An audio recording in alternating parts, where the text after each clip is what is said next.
And good morning, Otis, for this conference, the ICBD 2021.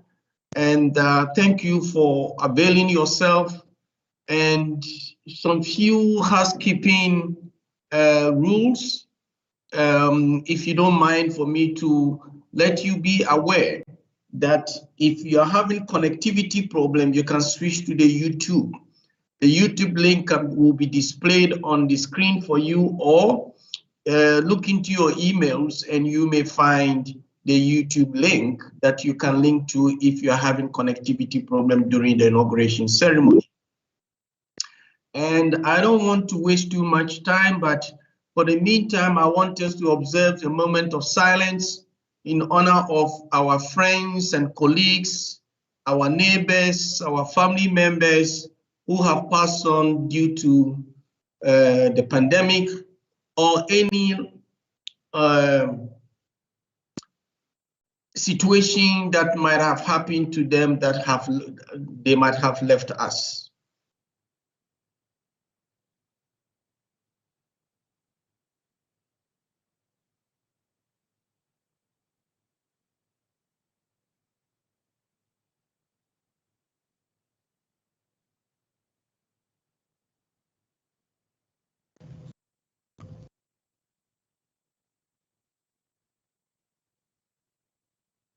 Thank you, colleagues. And once again, let me welcome you and greet all of you on the platform today, or at the conference. We have a lot of dignitaries with us and all protocol observed. I will not waste too much time, but to call upon the Dean of the Faculty of Business and Management Sciences at Cape Peninsula University, and also the chairperson of this conference. I will be your program director for the whole conference, and my name is Dr. Michael Chundakon, member of the Faculty of Business and Management Sciences and the convener of this conference as well. So without much ado, I will call on the chairperson of the ICBD 2021 conference to give us the introduction remarks. Thank you, Professor Green. If you're available, please, let's hear from you. Thank you, Program Director. And as this is an international conference, just allow me just to greet you in all the 11 official South African languages. So good morning to you, and Hoyamora, Lochani, Molweni, Sawubona, Tobela, Dumela, Sawubona, Macheloni, Avudi, Avutleni. Honored guests, invited speakers, ladies and gentlemen, esteemed colleagues, staff and students, and all protocols observed. Thank you to each and every one of you for being here with us today. I am pleased to be able to welcome both ICBMD Conference veterans, as well as those who are attending this conference for the very first time. As chairperson of the ICBMD 2021 and Dean of the Faculty of Business and Management Sciences at the Cape Peninsula University of Technology, it is my immense privilege to welcome you all to the 7th International Conference on Business and Management Dynamics, which is being held virtually for the 2nd consecutive year. This year's conference theme, COVID-19, Reshaping Sustainable Developmental Goals, Implementation in the World, is both topical and important. The conference provides a platform for discussion, interface, cooperation, networking, and sharing regarding how best to enhance Africa's development and competitiveness in the digital economy and beyond. I am honored to serve as conference chair and to be part of this cutting-edge and thought-provoking conference. Program Director, allow me to extend a warm welcome to our special guests, Professor Stephen Mutula, Dean of the School of Management, IT and Governance from the University of KwaZulu-Natal, Reverend Professor Egosa Basage, Director General of Nigeria Institute of International Affairs and UN Expert Consultant on Somalia, Professor Handley Smuts from the Faculty of Engineering and the Built Environment from the University of Pretoria, Professor Mugendi Mrita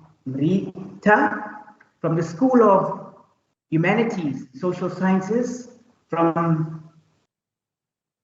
Makokos University in Kenya, as well as Professor Brian MacArthur, who is the Acting Deputy Vice Chancellor and Head of College from the University of KwaZulu-Natal. I would also like to welcome our Executive Management Representative, Dr. David Powell, our Deputy Vice Chancellor for Research, Innovation and Technology and Partnerships from CPUT.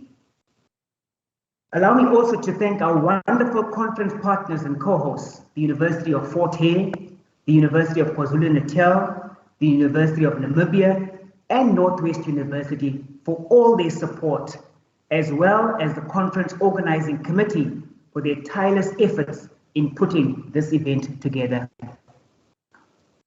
So at the start of 2020, pre-pandemic, the 10-year countdown to deliver the SDGs began. And besides the 2030 agenda, African countries have committed to implement the African Union Agenda 2063, which is both a vision and a plan to build a more prosperous Africa in 50 years. The 2030 Agenda for Sustainable Development acknowledges the importance of the AU agenda and considers it an integral part of it. So the UN Foundation reports that a significant amount of traction was achieved in the first 4 years after the SDGs were launched, and subsequently, we now have a much clearer picture of the challenges and opportunities to realize a more sustainable and prosperous world within the next decade. Yes, the world has made some strides, such as reducing poverty, but data also shows that extreme poverty is becoming concentrated in Africa, and that the majority of countries affected by a warming planet and unsustainable societies will also be on our beloved continent. It seems that the world is off track to realize the global goals by the end of this coming decade, with the devastating impact of the COVID-19 global pandemic further exacerbated the situation. So, ladies and gentlemen, it is thus incumbent upon all of us, in order to leave no one behind, that Africa, its governments, leaders, businesses, investors, and civil society alike join forces and embrace the capabilities of disruptive technologies to help address our continent's development in working towards achieving the 2030 goals. The conference invites work in the form of scholarly papers, empirical or conceptual, rigorous case studies, and technical research reports addressing contemporary as well as development issues in all aspects of business management. I'm extremely pleased to report that of the 26 abstracts reviewed, 24 were accepted after a double-blind peer review process, and 17 full papers after being reviewed, and 15 being finally accepted. So the papers that will be presented include interesting and varied topics such as leadership and innovation, public procurement, and environmental sustainability, destination branding, youth entrepreneurship, and multilingualism. Presenters hail from various countries and continents, including Botswana, Nigeria, Namibia, South Africa, and Germany, representing a very diverse group with extensive local, global knowledge and experience to share. So in closing, ladies and and gentlemen, honored guests, the ICBMD 2021 truly promises to be a highly informative and engaging experience with the opportunity to co-create knowledge in advancing our strides towards the attainment of the SDGs. I sincerely hope that you will enjoy this conference. Thank you once again for your participation and look forward to the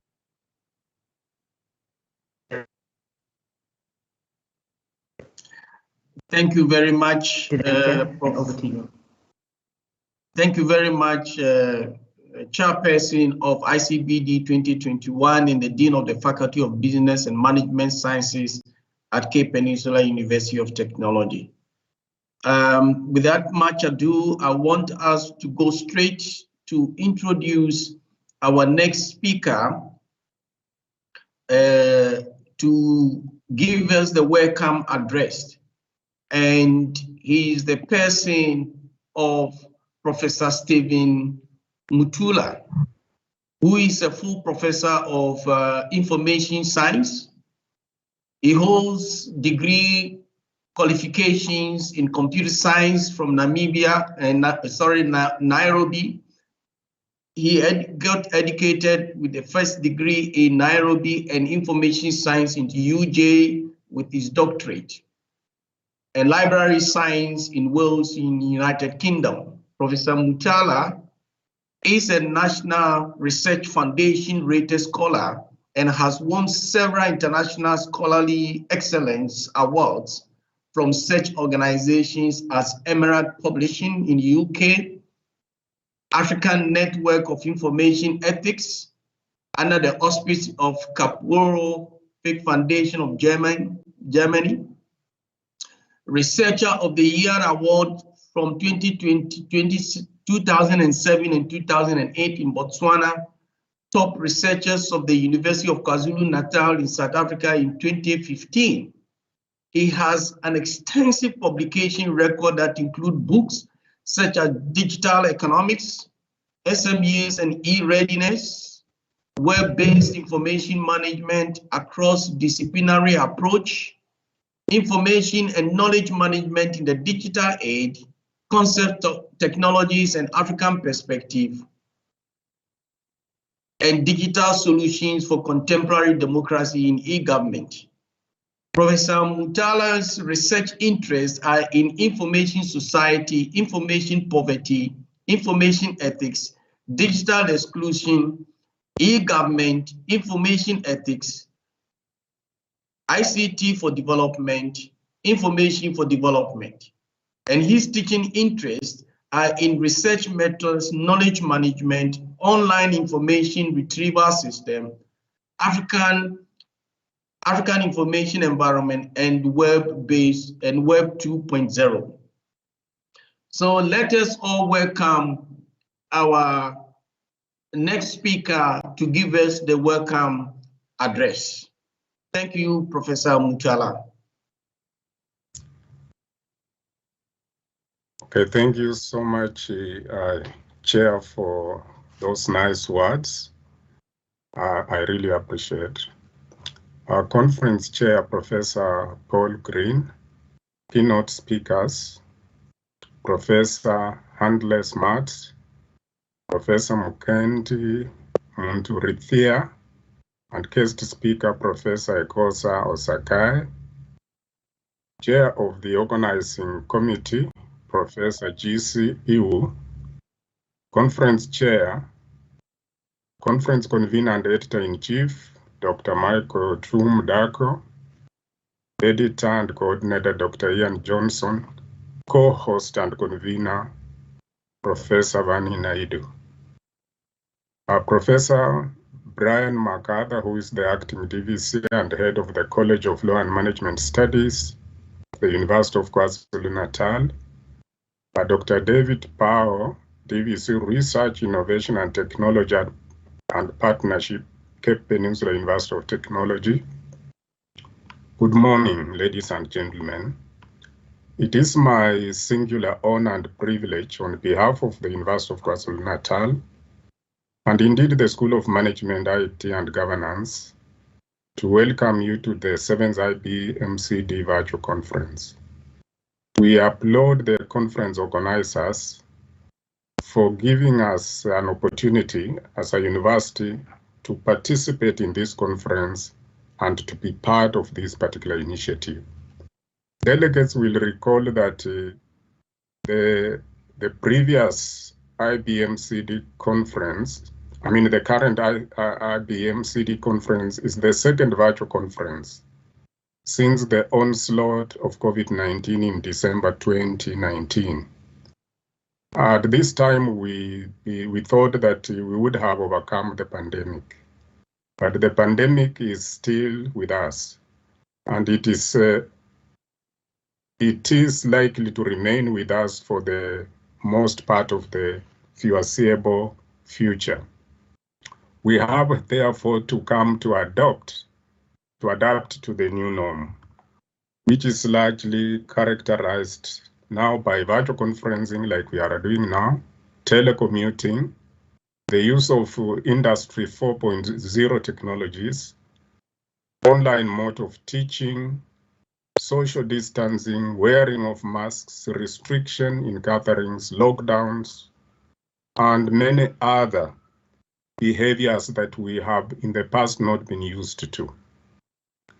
But I want to state that this conference is significant and the theme befitting as well as the timing, because it is coming at a time when COVID-19 has had devastating impact on the world, including destruction of lives and livelihood, contraction of global economies by about 5.2% in GDP, and that is during 2020.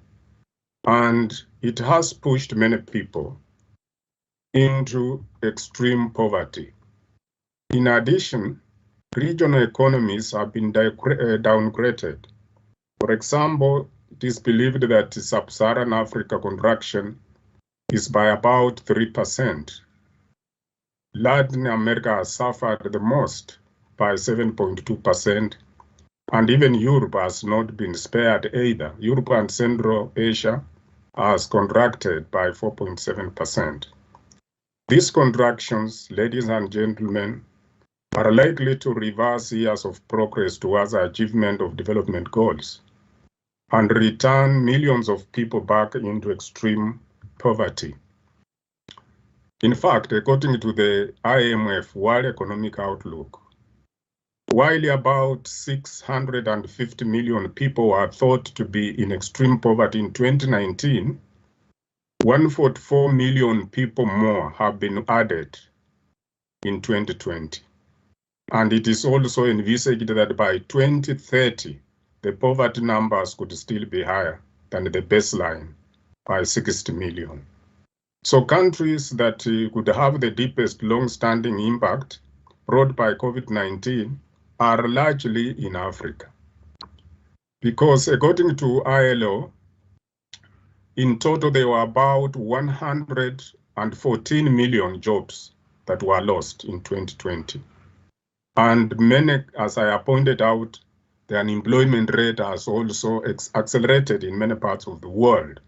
For example, even in South Africa here, until recently in 2020, the unemployment was about 32.6. Recently, we have been told that the employment now has risen to 34.4, in part due to the recent unrest in both Gauteng and KwaZulu-Natal. But this figure, in fact, can rise up to 44.4 if you take into account those who have given up looking for jobs. With regard to infections and death, about 214 million people across the world have been infected, and close to 5 million people have died. We have also seen the rise of the use of Industry 4, that is the fourth industrial revolution technologies, come into use to try and fight the pandemic. We have seen drones being used, for example, to monitor the movement of people. We have seen a situation where people have been tagged at the airport to be followed up, in terms of monitoring their movements.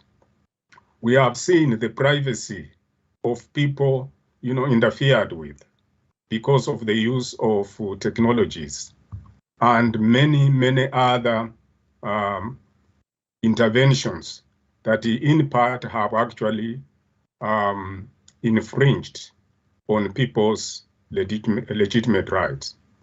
But this conference promises to be exciting in many ways. One, it is a virtual conference. The second one, in the past, this is not the way conferences have largely been held. This conference also brings together a galaxy of eminent scholars and speakers. The cross-disciplinary nature of papers that will be presented in the field of business, economics, and management sciences, that include also sustainable development, information technology, will help address complex issues facing society, such as social poverty, globalization, climate change, and many more. It is therefore worth noting that as we get right into the conference, there are a number of issues that we may need to reflect upon as we engage. For example, issues of access and dignity, especially with the onslaught of the pandemic and the exclusion of very many people from the mainstream participation in economic activities. Issues of fairness and equality, respect, privacy, and even intellectual property are things that we need to look at as well. We need also to appreciate the fact that the robotization of the workplace, it is estimated that by 2030, about 800 million workers across the world will be replaced by robots. The issues of cybersecurity, and the amplification of artificial intelligence that will worsen the mismatch between skills and jobs.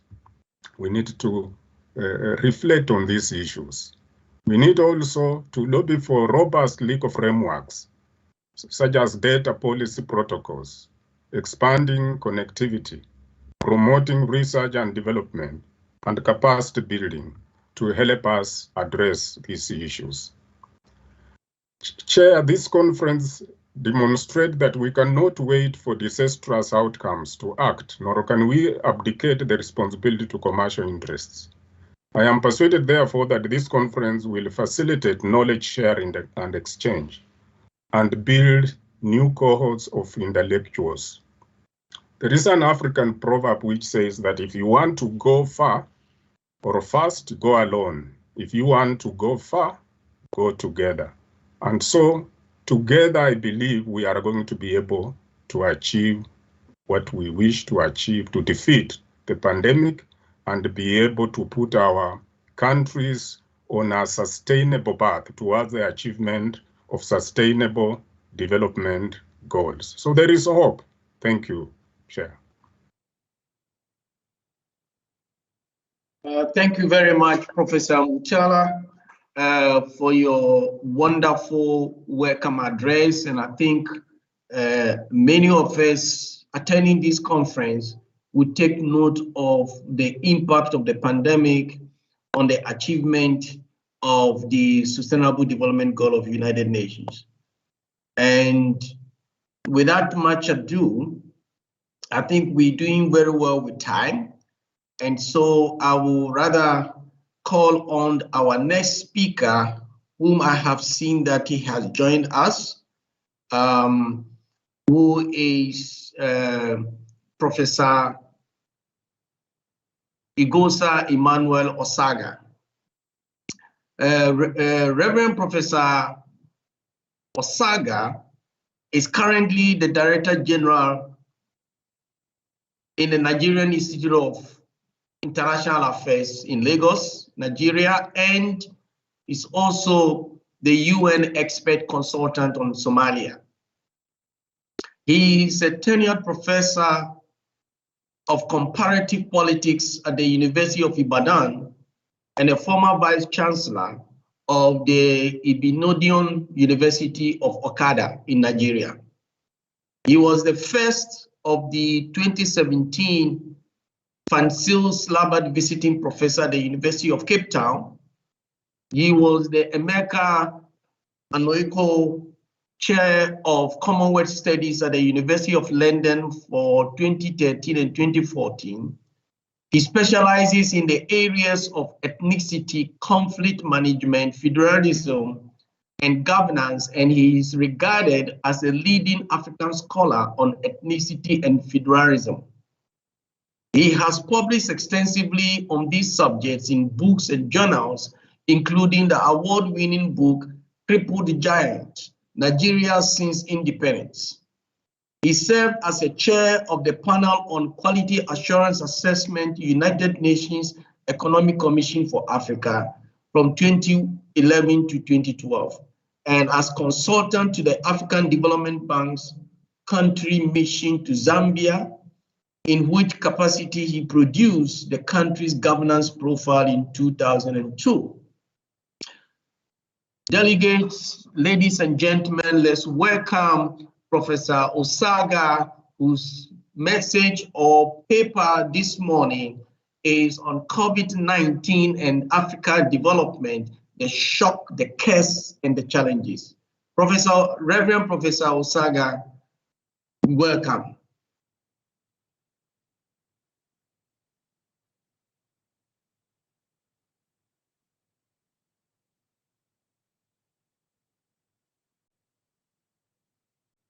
You are still mute, Professor Osaga. Can you unmute your mic?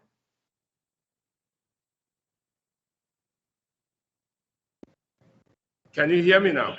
Yeah, we can hear you now.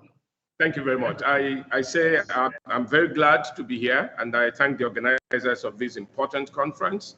This is a time for stock taking, and I think that my presentation is going to be made exactly in that frame. It's stock taking. There's an African proverb that says, in every calamity, there is, if you look properly, an opportunity to be seen. And therefore, I think that this gathering is one such gathering to search for opportunities. Let me say that, my entry point is basically this. I went back to the African experience with the Spanish flu in 1918. And I found, amongst others, the following. First is that the Spanish flu was a global pandemic. It devastated the world in large numbers, affecting close to 500 million people, of which about 50 million people died. In Africa, the deaths recorded were only about 2.5 million. But in Africa, the flu came through what you might call extraversion. It came from the outside. Here in 1918 were African soldiers and other people who were returning to the continent from the First World War. And this was the conduit, that ensured the entry of the flu into Africa. At that time, air travel was not the vogue yet, and so many people who came from outside came by ship. And the ports, therefore, became points of contact for the flu. And as the returnees went further inland, we had increased infections. That meant, therefore, that the infections came from outside, spread through from the ports and went inland, and wreaked havoc in different parts of the place. Now, what happened was the world responded the way we have seen the global response in 2020. Lockdowns, there were all kinds of protocols which had their African extensions. One of the more interesting ones, of course, was that people were afraid of the new thing. This flu was unknown, and there were all kinds of suspicions, the kinds of suspicions that greeted even the pandemic in 2020. There were those who feared that this was a colonial imposition, and there were those who doubted the truth, the validity of this pandemic. Now, the more interesting thing, however, is how Africa responded to the pandemic. Hospitals were overwhelmed. There were no facilities for testing, adequate testing, and a few countries, tried new things. For instance, in the old Nyasaland, there was a system of tracking that made it possible to follow through all those who came into the territory. In Lagos, in Nigeria, of course, people were then told not only to remain at home, but also to get to hospital quickly and so on. There were messages broadcast in the vernacular, and that, it is said, had great effects. But once the colonial authorities decided to go on house-to-house tracking, and then, of course, all hell was let loose and people started to run away and so on. Now, but most of all, the flu exposed the inadequacies, if you call inadequacies not so mild, exposed the unpreparedness of the African countries at the time for this kind of eventuality. Now, this was in 1918, and the African continent was mostly in the throes of colonialism. Now, fast forward to 2020, and there is very little that has changed. Now, African countries have become independent. I think the whole of Africa has become independent. And yet, there is no difference, more or less. You may say pandemics are not things that, you can make choices on, meaning that, everyone is equally affected. But the question is everyone able to respond the same way? And I thought that, one good way of tracking and properly evaluating these wonders would be to consider the recent pandemic along three lines, using concepts that are becoming fairly mainstream concepts in social science analysis. The first is the shock, the second is the curse, and the other is the challenges. Now, shocks, are mostly mainstreamed in economics, and shocks refer to unplanned, unexpected occurrences that have positive, but mostly negative consequences. These days, in the search to see how much we can domesticate and control the unknown, we have devised, diagnostic tools. We now have futuristic studies. We have early warning signals across the disciplines that are able to let us know what to expect. Even for COVID-19, it's always been known that there will be new strands of the coronavirus, and therefore that was not entirely unexpected. Yet shocks are precisely what they are, namely that they are unexpected, and many times when they happen, they have, ways of changing things. They disequilibrate. That's the first thing. They are disruptive. The second is curse. Curse is something that is becoming also mainstream in the analysis of resource endowments and how resources can actually lead to unintended consequences. There's the famous thesis of the resource curse that talks about how resources in certain parts of countries can trigger conflicts and even state-threatening wars and so on. But in this instance, curse is usually associated with harmful occurrences, the things that appear like endowments that are devastating, but over which countries or societies have no control at all. There may be pathways for renunciation, but curses have very negative effects. And when the curses, linger on, then of course the consequences also linger on. But the third, of course, is that both for shocks and for curses, you always have questions of, so what do we do? And that's where the opportunities come in, and that's where challenges become very heuristic devices for tackling shocks and curses. Now, my basic thesis is this, that COVID-19 has been all three in Africa. It's been a curse, it's been a shock, and it's been a challenge.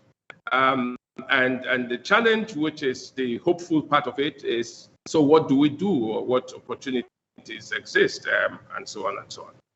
Now, in terms of the shock, now I think that the whole world is still trying to come to grips to proper understanding of what has happened.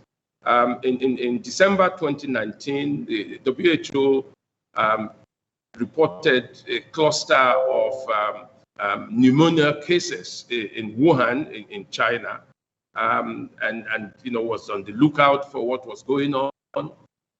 But even after the initial spread and so on, the WHO was not exactly certain how to track, this impending disaster until 2020. I think it was in January when it was finally time to declare it a pandemic.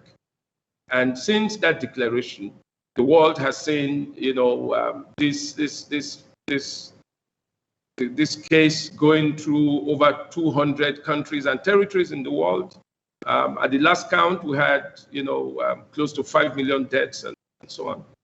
The African proportion of these cases and the deaths might not appear so high, but without a doubt, you would all recall that it was Africa that was touted to be it was going to be the epicenter of the most devastating consequences of COVID-19. At the time, it was said that, Africans would drop dead in large numbers and so on and so on.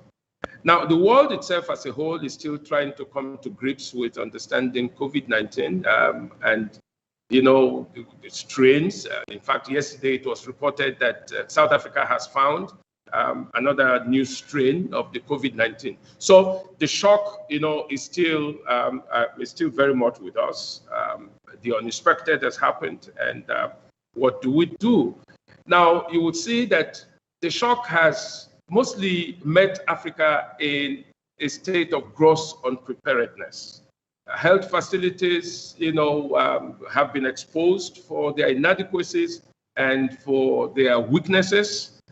Hospitals without doctors and so on. And here it's interesting that many of the health personnel in Africa, doctors, nurses, lab technologists, and so on, have had to, through push and pull effects, migrate from Africa. Now, when you hear such migrations, the temptation is high to believe that Africa seems to have or does have adequate, manpower, but that is question for another day.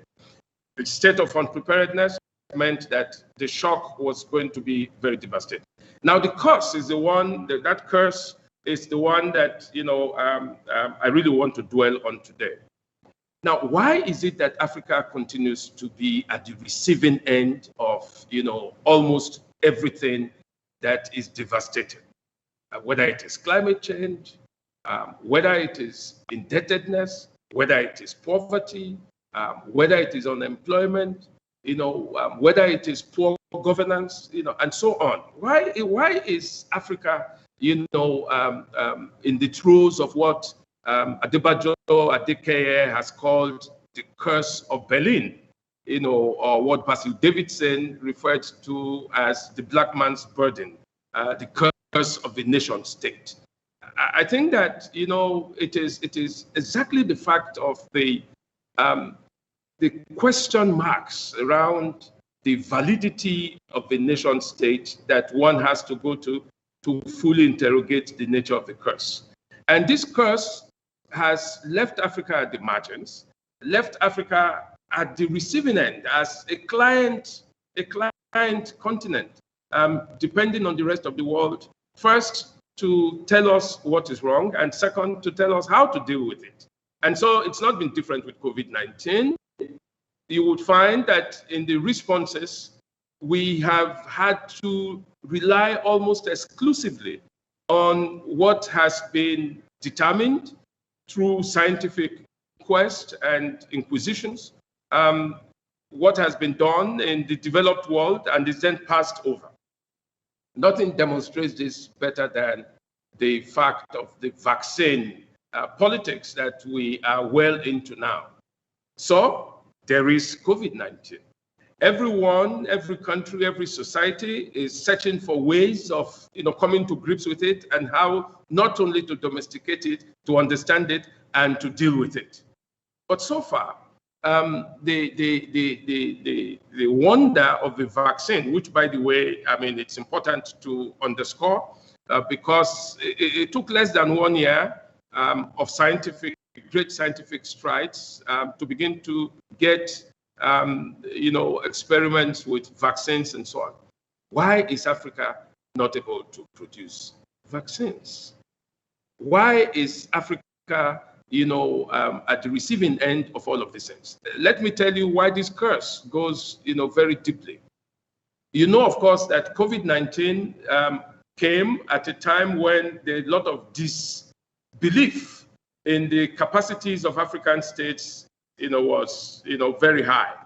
And therefore, just like happened in 1918, people's trust in the capacity of the state to take care of citizens was called into question once again. Now, citizens have not had any high measure of trust for their governments, for their states. And therefore, it was even more difficult because of that conundrum for African states to respond effectively. People, till now, many people still don't believe that COVID-19 truly exists. Some even say, that it is an attempt by the state to inflict further punishment on them. The rest of the world is dealing with issues of how to empower citizens to cope with, the deprivations that have come through the kinds of responses, lockdowns, and so on. And African states, many of them are not able to do these things. Even the basic PPEs, that people. So here is the final point, and I'm moving into that now. We have sustainable development goals, and it is obvious that with the huge setbacks that COVID-19 has represented in our political economies, it's going to become even more difficult to do that. Economic growth rates have receded. The huge indebtedness, never mind that the World Bank has opened its facilities for huge credit lines and so on, targeted mostly at countries in Africa and the rest of the global South. The point is, we are back to the drawing board of how to now find new opportunities. And this is where I think the following would be useful. First, South Africa has showed the way by telling us that in the scientific community, African voices can be heard. We can do things on our own. The Nigerian disease control authorities, have also gone into that, and increasingly we are finding some strains and so on.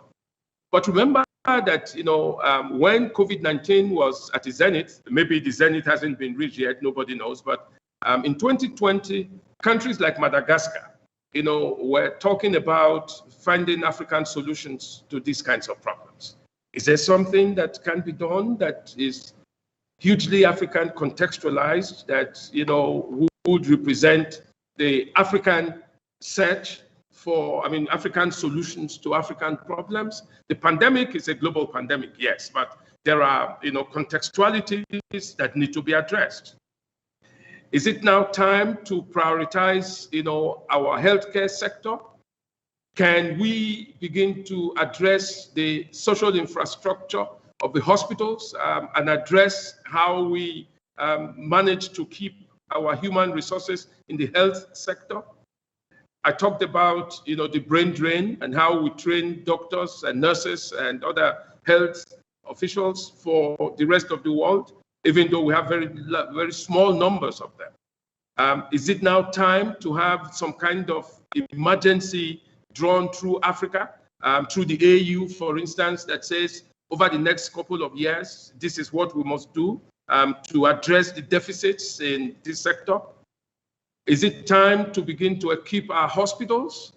Can governments truly get more multilateral and use existing, forms of integration in SADC, in ECOWAS, in IGAD, and so on, to address, things that countries cannot individually address? I think that, the pandemic has opened the doors for multilateralism of the kind that Africa can draw upon. And I think that most of all, and this will be my final statement, the African curse must be taken seriously. The curse of the nation state, the fact of, the continued contestation of the tenability, of the legitimacy, of the overall use of the African state has to be addressed. Questions of accountability, questions of how citizens trust or do not trust those in government. Because when that is addressed sufficiently, the question of how we can have shared and, cooperative responses to the kinds of shocks that come our way would be finally put on the table. My overall point, therefore, is that COVID-19 has more or less extended the scope of the African original curse in terms of citizens' perception of the state and what it is able to do for them. The overall opportunity is that it has provided another window of opportunity for the state to finally begin to resolve the questions of legitimacy, the questions of appropriateness, the questions of accountability, and above all, the questions of ownership. I thank you for the opportunity, and I hope that from this conference, we will find many more people who will tell us exactly how to address the kinds of questions that I've raised. Thank you, thank you, thank you. Thank you very much, Reverend Professor Osaga, and your wonderful presentation on the case, the shock, and the challenges that the pandemic has brought to Africa in its attempt to address its sustainable development goals. And thank you very much. And that we who are here this morning listening to you have taken note of the nature of the shock and the nature of the curse, making Africa to be at the receiving end, and now on the margins of devastating economic, social, and political stability. And the challenges that is before us as academics, as politicians, and also as leaders of organizations to look at this pandemic and reinvent ourselves to generate new opportunities to address those challenges and threats that we have. Thank you once again, Reverend Professor Osaga. Thank you. Our next speaker, I think, delegates, I want you to keep your questions. If you have any questions for Professor Osaga, please keep your questions, and let's finish with the next keynote speaker so that we can put all the questions together for them to answer. Our next speaker is Professor Hanley Smart, and her title of her paper this morning is Humanizing Design from User Experience to Impactful Human Experience. Professor Hanley Smart is an associate professor of informatics specializing in business performance improvement and operating model optimization at the Faculty of Engineering and Built Environment at the University of Pretoria in South Africa. He was the former group executive, people, projects and operations at Ayawo Holdings Limited, a joint venture of the MTN Group and MMI Holdings in Johannesburg, South Africa. She was the former general manager, product and digital in the chief strategy and M&A office of MTN Group, with a special assignment to roll out a joint venture for telco insurance, focusing on the telco insurance and a digital product. Professor Hanley has over 100 publications and serving on a number of boards addressing the impact of COVID-19 pandemic on business performance. Ladies and gentlemen and delegates, please let's welcome Professor Hanley Smart. Thank you so much for that introduction, and what a wonderful opportunity to be here this morning. I'm looking forward to engaging with you. I would just like to share my presentation, if that is in order. Please do share. And just make sure that it is, that you can see it, Chair. All good to go?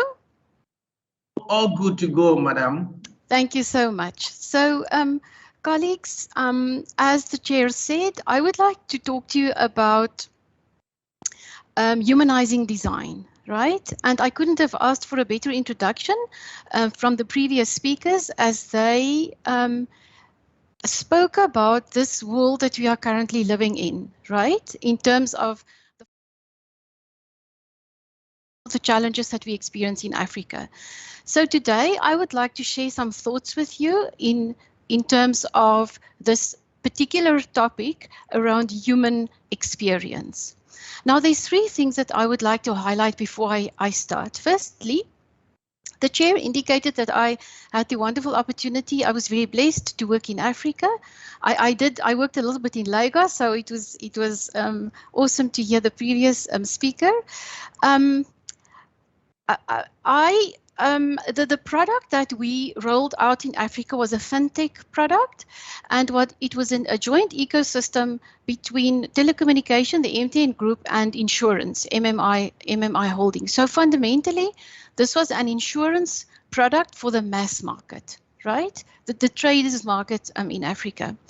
So a lot of what I want to share with you today is based on my experience in terms of rolling out this fintech product, and I'll try to highlight that during the talk.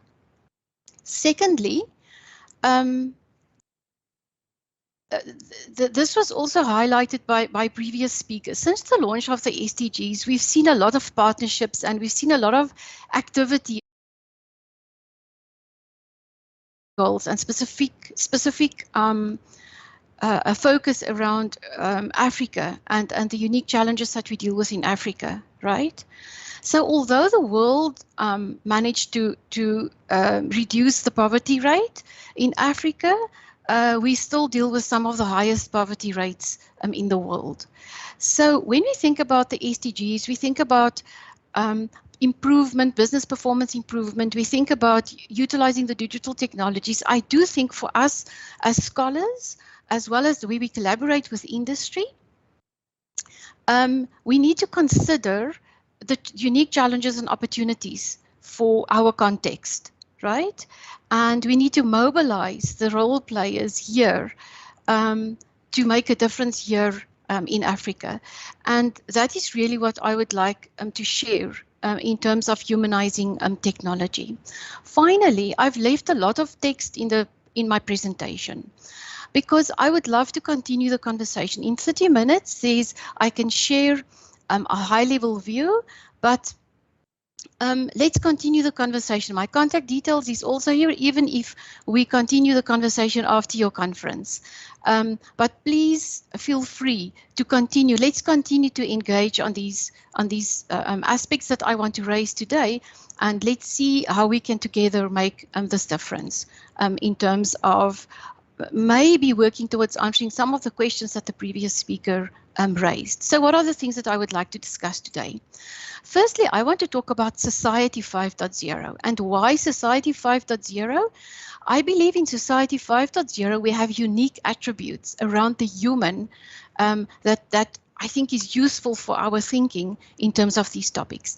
Then I want to talk about just the link to the Sustainable Development Goals. If you think about this human-centered Society 5.0, I want to then drill down a little bit into Africa specifically and look at the opportunities and key considerations.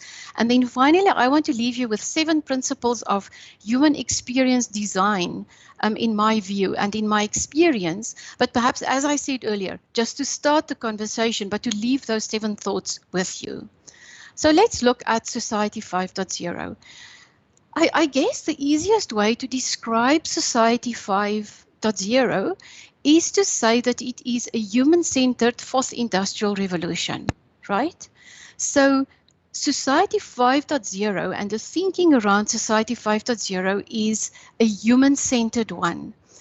And what talks to me and what I'm passionate about is the fact that in this human-centered society, the purpose of the digital technologies, the disruptive technologies of the 4th industrial revolution is to actually make a difference to the people, right?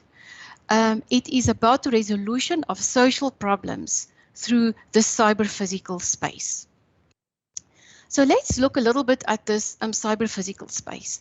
I mean, we live in a ubiquitous computing society, right? You engage with your bank through a mobile application or through mobile money. When I worked in Africa, I used mobile money to pay my taxi, to transact.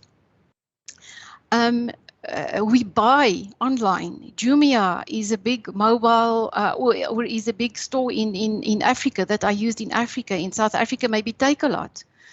So we engage through a technology interface, e-commerce interfaces, if you like, significantly. Furthermore, technology is included in healthcare. For example, here in Pretoria, we have the urology hospital that uses robotics for operations. We have conversational interfaces. When you perhaps need to resolve a service issue with a service provider, use a chatbot to actually resolve your service query, right?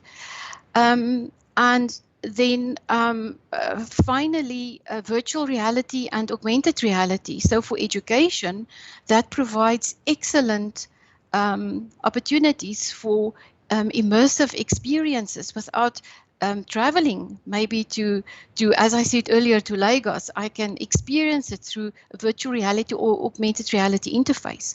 So some unique attributes in this cyber-physical space that we are living in.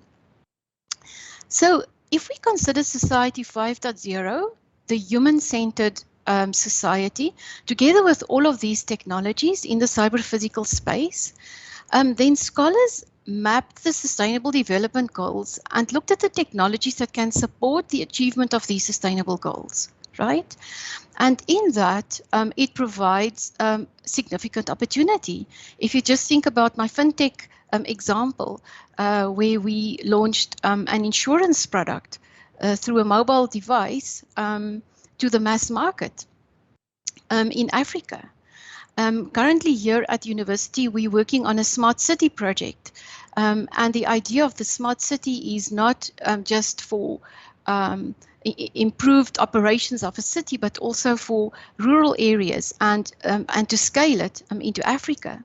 So considering your digital technologies together with your Sustainable Development Goals provide a great opportunity for us in terms of using the technologies to enable us to address some of these SDGs. So let's now drill down a little bit into what does it mean for Africa specifically. So let's first have a quick look at the continent. 85%, and this was published, I think, 2020, last year, 85% of Africans still live on less than $5 a day. In South Africa, 1 in 5 people. So there is really a large percentage of our population here in Africa that lives with food insecurity, with education setbacks, job losses, and this was actually exacerbated by the COVID-19 pandemic. Furthermore, the pandemic specifically highlighted the digital divide in sub-Saharan Africa, and providing or amplifying the focus that we need to place on also science, technology, and innovation, and how we can utilize that and use that to actually address some of these issues that I've highlighted earlier. Lastly, I want to highlight this fact here. And for our FinTech project, you must be 18 to buy insurance, right? For our FinTech project, this was a key issue. And the fact that it is a key issue, I do think for Africa, it provides an opportunity. And that is the youth of the population. The 10 of the world's youngest populations are actually in Africa.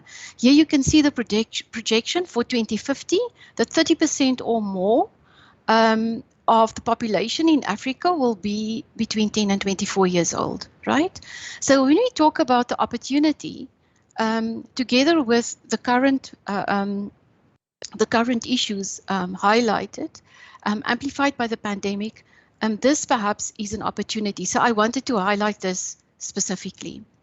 So bringing together this human-centered society thinking, Society 5.0, focusing on the human, focusing on making a difference to the social issues of the continent, plus the potential of digitally transforming and creating more digital inclusive communities, digital inclusive citizens.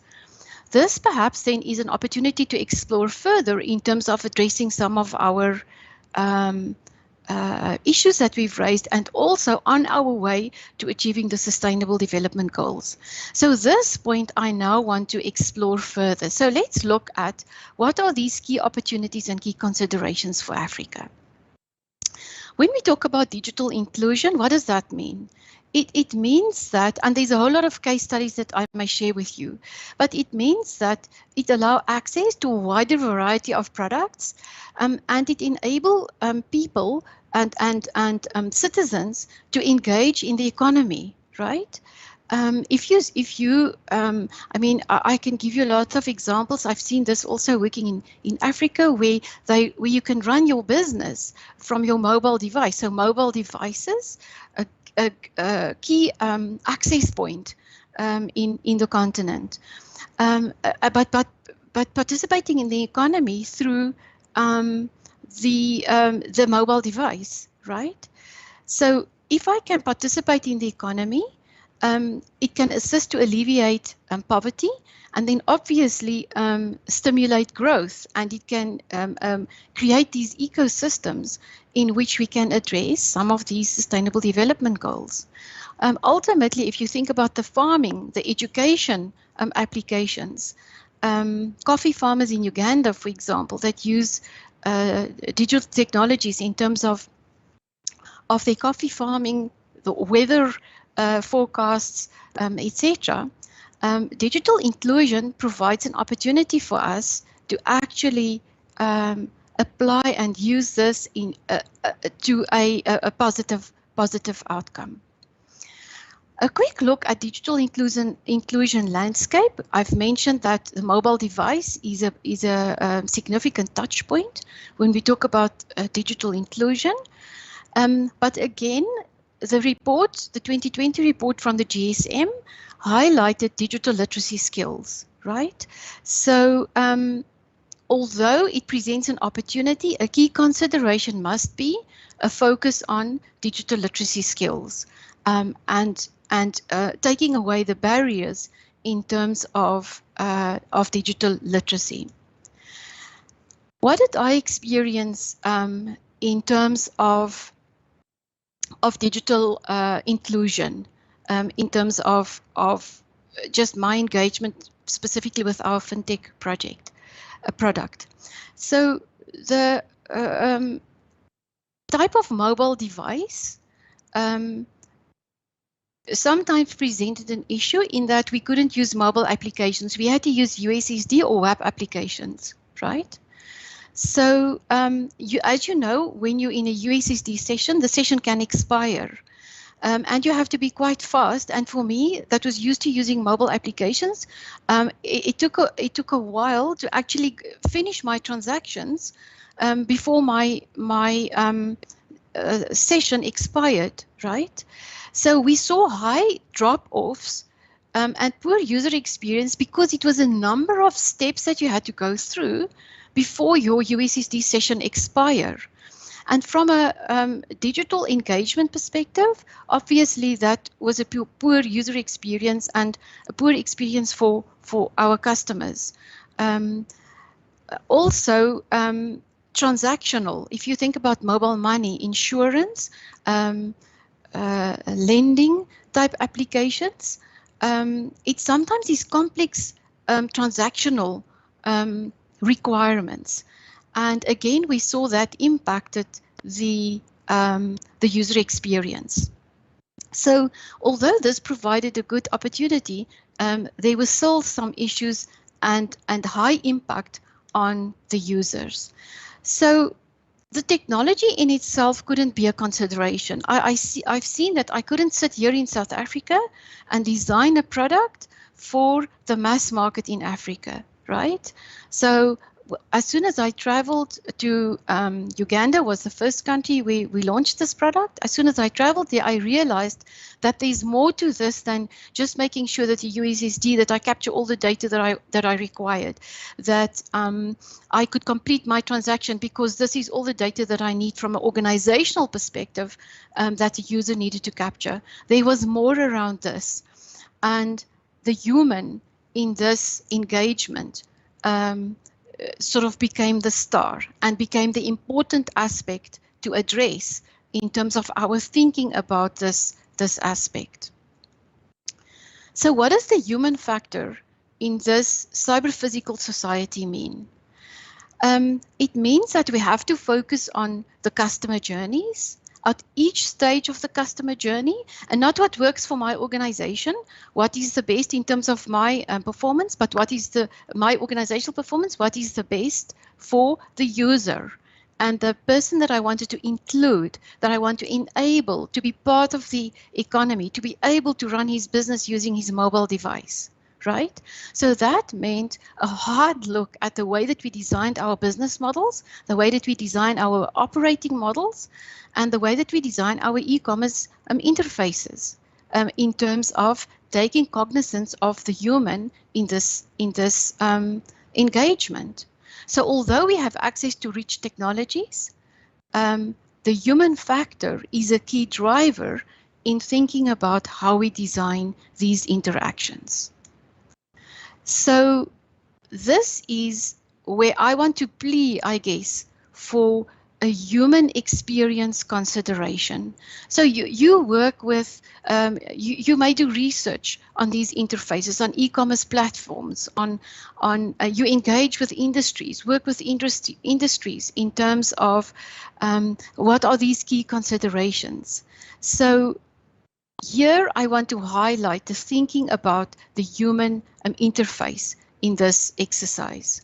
So let me share with you sort of the thoughts on this aspect in terms of human experience.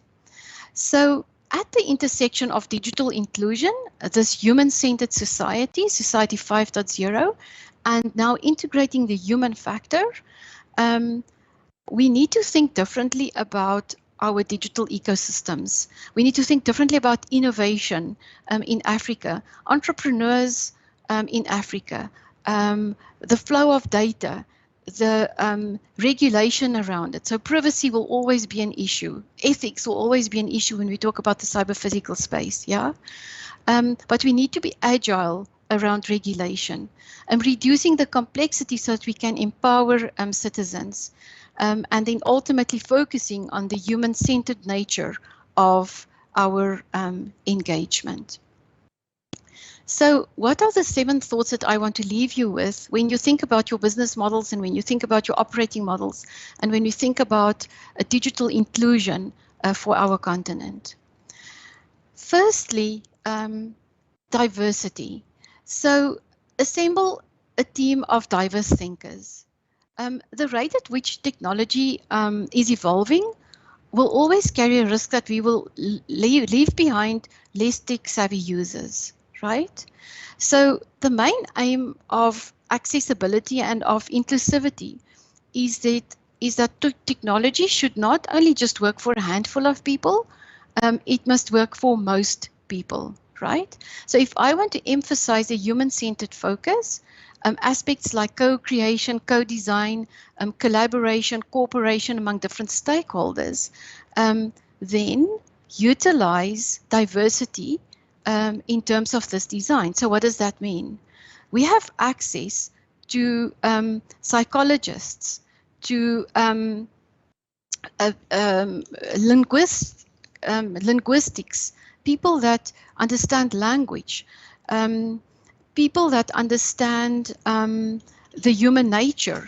So as technologists or as designers of this interface, consult them, make them part of your design teams, over and above including your actual user in these teams, and make sure that what we design can work for everyone. I have realized with our fintech product the importance of symbols in Africa, and especially differences between East and West Africa. And we could highlight that through focus groups with users, right? So assemble a team of diverse thinkers, and I think as scholars we are so well positioned to add value here and to provide key aspects and key thinking and thought leadership with regards to this aspect. The second is to use the learning and education opportunities. So one of the speakers earlier mentioned digital trust. So digital trust enables users to carry out transactions in a reliable manner, right? And it takes a while to build that digital trust. So when we talk about humanizing technology in this context, it will require education and educating users about the complex systems and software. But don't expose the complexity, the technology complexity to the user, right? Rather, the reverse engineer from the user's perspective and use aspects that is familiar to them. So for our fintech project, and this was to sell insurance, we found that because it was integrated in the way people load airtime, right? So as I load airtime, I generate premiums for my insurance. It wasn't a foreign concept. So we could have easily, well, initially we did. We designed a product that was, you had to go through a lot of steps on a USSD to actually purchase insurance. But by tying it into a familiar concept, loading of airtime, it significantly reduced the education around the process of purchasing insurance and my premiums. So a familiar concept enabled the integration and the success of a fintech product. And anyway, colleagues, distinctly sort of human attributes such as social intelligence, such as emotional intelligence, that's not a technology thing, right? Technology is about logical reasoning and it's about algorithms. People is about social intelligence, and that's a unique people attribute. So storytelling, for example, is a way that humans communicate. So in terms of using the learning and education opportunities, think about your chatbots then. How do we then design that so that it is a more narrative orientated engagement? Because that is what works for humans, not what works for the technology or what works for optimal performance in the organization. The third aspect that I want to share with you is around human-like factors. So when we talk about humanizing technology, we talk about both applications and devices. So if you think about conversational interfaces, voice recognition, natural language processing technologies, these are all technologies that we can use to translate the human-like factors into technology factors, right? These technology now that we use when we want to analyze a corpus of journal papers, for example, that processes natural language and without human intervention, unsupervised algorithms. So use such technology and translate the human-like factors into the technological world, instead of expecting the human to actually engage with the technology in that manner. And anyway, when we use technology to optimize processes, for example, it leaves humans more unconstrained for more creative work, which again is a unique human capability.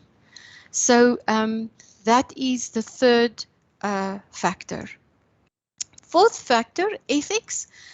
This we can talk about for a long time in artificial intelligence and machine learning applications, data collection about people. Key aspect is around ethics. Here, ethical considerations cannot be an afterthought. It's not something that you bolt on afterwards. As we design our human-computer interfaces, we need to think about ethics, and don't put the accountability of ethics on the human, on the user. An organization needs to make sure that their part of the ethical conduct is actually addressed. So unintended, intended aspects need to be very transparent in this regard. It is great to have all these technologies, but the power of these technologies bring great accountability that we have to consider when we think about human-centered design. Privacy, a lot of privacy is now managed through legislation. In South Africa, we recently launched the POPI Act. So privacy, again, there's two aspects that's important. Firstly, directly obtain explicit permission from your user. And secondly, be very transparent about what you are going to do with the data once you have access to it, right? The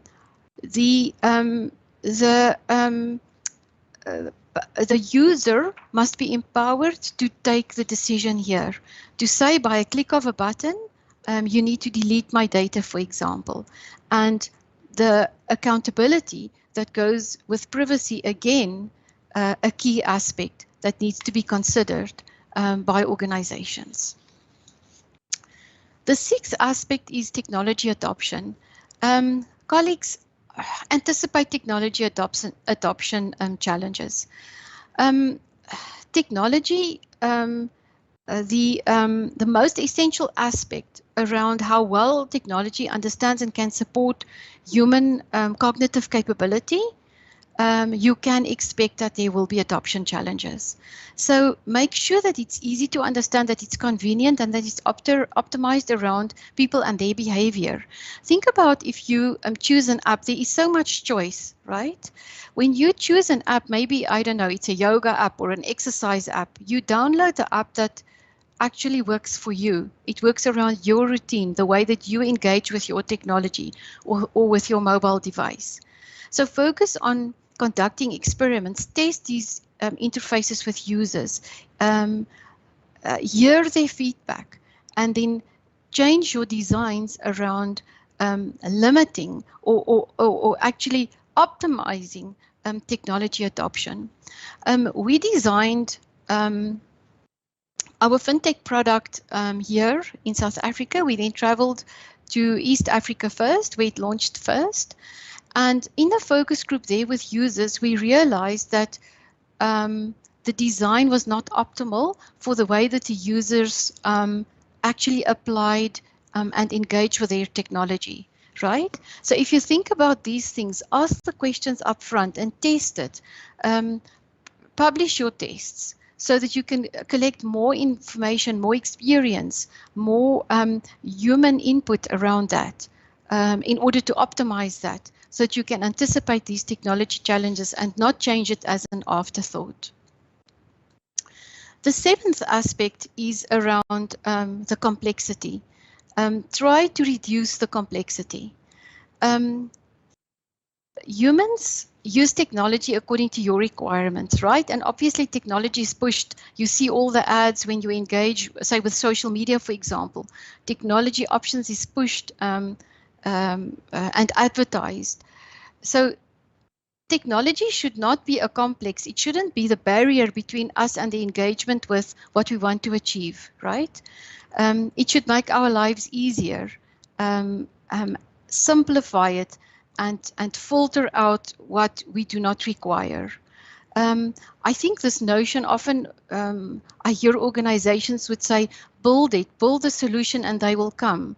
I think we need to change that mindset into really thinking about how technology should be more human orientated to actually help to simplify rather than to make it more complex. So our role in this is then to understand the responsibility related to the power of technology, anticipate these challenges that I've highlighted, and ask critical human-centered questions before we design our human-computer interfaces, or before we provide input into designing these user interfaces. What are some of the things that we can ask? Will this technology result in the overall good for all of the people and not just a handful of them? What are the social, cultural, environmental, and ethical aspects around this? Can technology be used negatively against the users? So some key questions that we should continuously ask ourselves in this engagement. So in closing, humanizing design, I think, is an important consideration for us to think about human experience, to think about embracing the opportunity that digital technologies bring, but for us to make a difference in our continent and ultimately to the Sustainable Development Goals. So when you think about these interfaces and where you engage, where you have the opportunity to provide input, where you work on these diverse research teams, design for impactful user experience. Thank you very much. Thank you very much, Professor Hanley, for your wonderful presentation with regard to how technology can be used in designing systems to address some of the provisions made in the Sustainable Development Goal. Fortunately for me, and should I say it's a coincidental, that I sit on I'm collaborating with Hanley and other researchers on a project sponsored by Swiss government. Yes. On how to use cyber physical system in developing enterprise solutions, which was awarded this year, and we working on it, and using a robotic lab in Vienna, which if CPET gets money in future, we may create such a similar robotic lab to allow people, students, to play around with processes and model new business enterprises to digitally transform businesses. So thank you, Henley, for taking us through the processes and the concepts and the thinking of how to apply cyber physical system in developing solutions to change society. At this point, I will call for questions. If you have some questions, please raise your hand and I'll call you so that you can ask your question. And Professor Osaga, Reverend Professor Osaga is with us. hanging with us, and so that you can ask questions. But please don't forget that at 1:35 today, in the afternoon session, we will be listening to Professor Mungindi Muritia, who has also joined us now, who will be talking about design for resilience, the United Nations Sustainable Development Goals in a post-COVID-19 world. So please don't miss that session at 1:35 this afternoon to join and listen to his presentation. And you'll be amazed what design can do in changing or providing solution addressing sustainable development goals. Any other question? And somebody had a question to ask any of the presenters before we go to vote of thanks for the morning section, which is the inaugural ceremony. And after tea break, we will then go into the track sessions. Are there any questions? Are there any questions from anyone? Are we all comfortable with the presentation, even from the one that Professor Mutula gave? If we have some questions for him, he's still here with us. We have Reverend Professor. I cannot go into the text. If you have the text also, you can put it there. Please, we have put the YouTube link on the chat, and everything that has been discussed this morning is on the YouTube. You can download it and listen to it at your own leisure. And if you want to ask any questions, please let me have it, and I will give you the opportunity to ask so that the presenters or the speakers can respond to it. I don't see any hand. Mandy? Hi, good morning, Michael, and good morning, colleagues. And to all the presenters, thank you very much. I've already just learned so much, and thinking of taking all of this into academia and looking at presenting differently and content and curriculum within classes. And you raised some key points, Hanli, as well, in terms of when you were designing and sitting in South Africa, where you were busy designing all of these things. And it took the moment of, maybe I need to travel to Lagos to decide what it is that needs to be done. Because very often we sit in isolation, either in South Africa or in America, and we want to design for Africa. And when did that realization come about, and how did that come about? Or was that always the plan as the product was going to be developed? Thank you. Thank you, Mandy. Over to you, Hanli. I don't see any hand yet, so you can respond. Thank you. So, Mandy, thank you so much. I love the way that you introduced this, to say that I'm going to think differently about this. This is awesome. Sitting here in academia, I joined the university in 2017 from industry. We can make a huge difference, you know, in these collaborations with industry. But just to say, it was a joint venture. So we started from scratch, right? We had to design the product from scratch. There was nothing that we could use already. So the team, both organizations, the joint venture was here in South Africa, and the team, and let me tell you, it was a team, enterprise architects and systems developers and subject matter experts. And we had a huge cross-functional team. We had market research done in Africa, and the product was designed here. And it complied with all the good technological principles of design, right? It could have been used as a case study. So when I arrived it was actually the Nansana market outside of Kampala, about 20 km outside of Kampala. And I started to engage with our target audience, the human factor in this engagement. I realized that it's not going to work. We've designed something that will work for us, that will work for the organization, that applies all the perfect principles, except the human in this instance. So the traders market is a unique market. that we had to address. So we actually had the team travel. We asked the shareholders, please, can the team travel? So about 15 people traveled to experience the market, to understand the human factor in this market. And we then changed the design.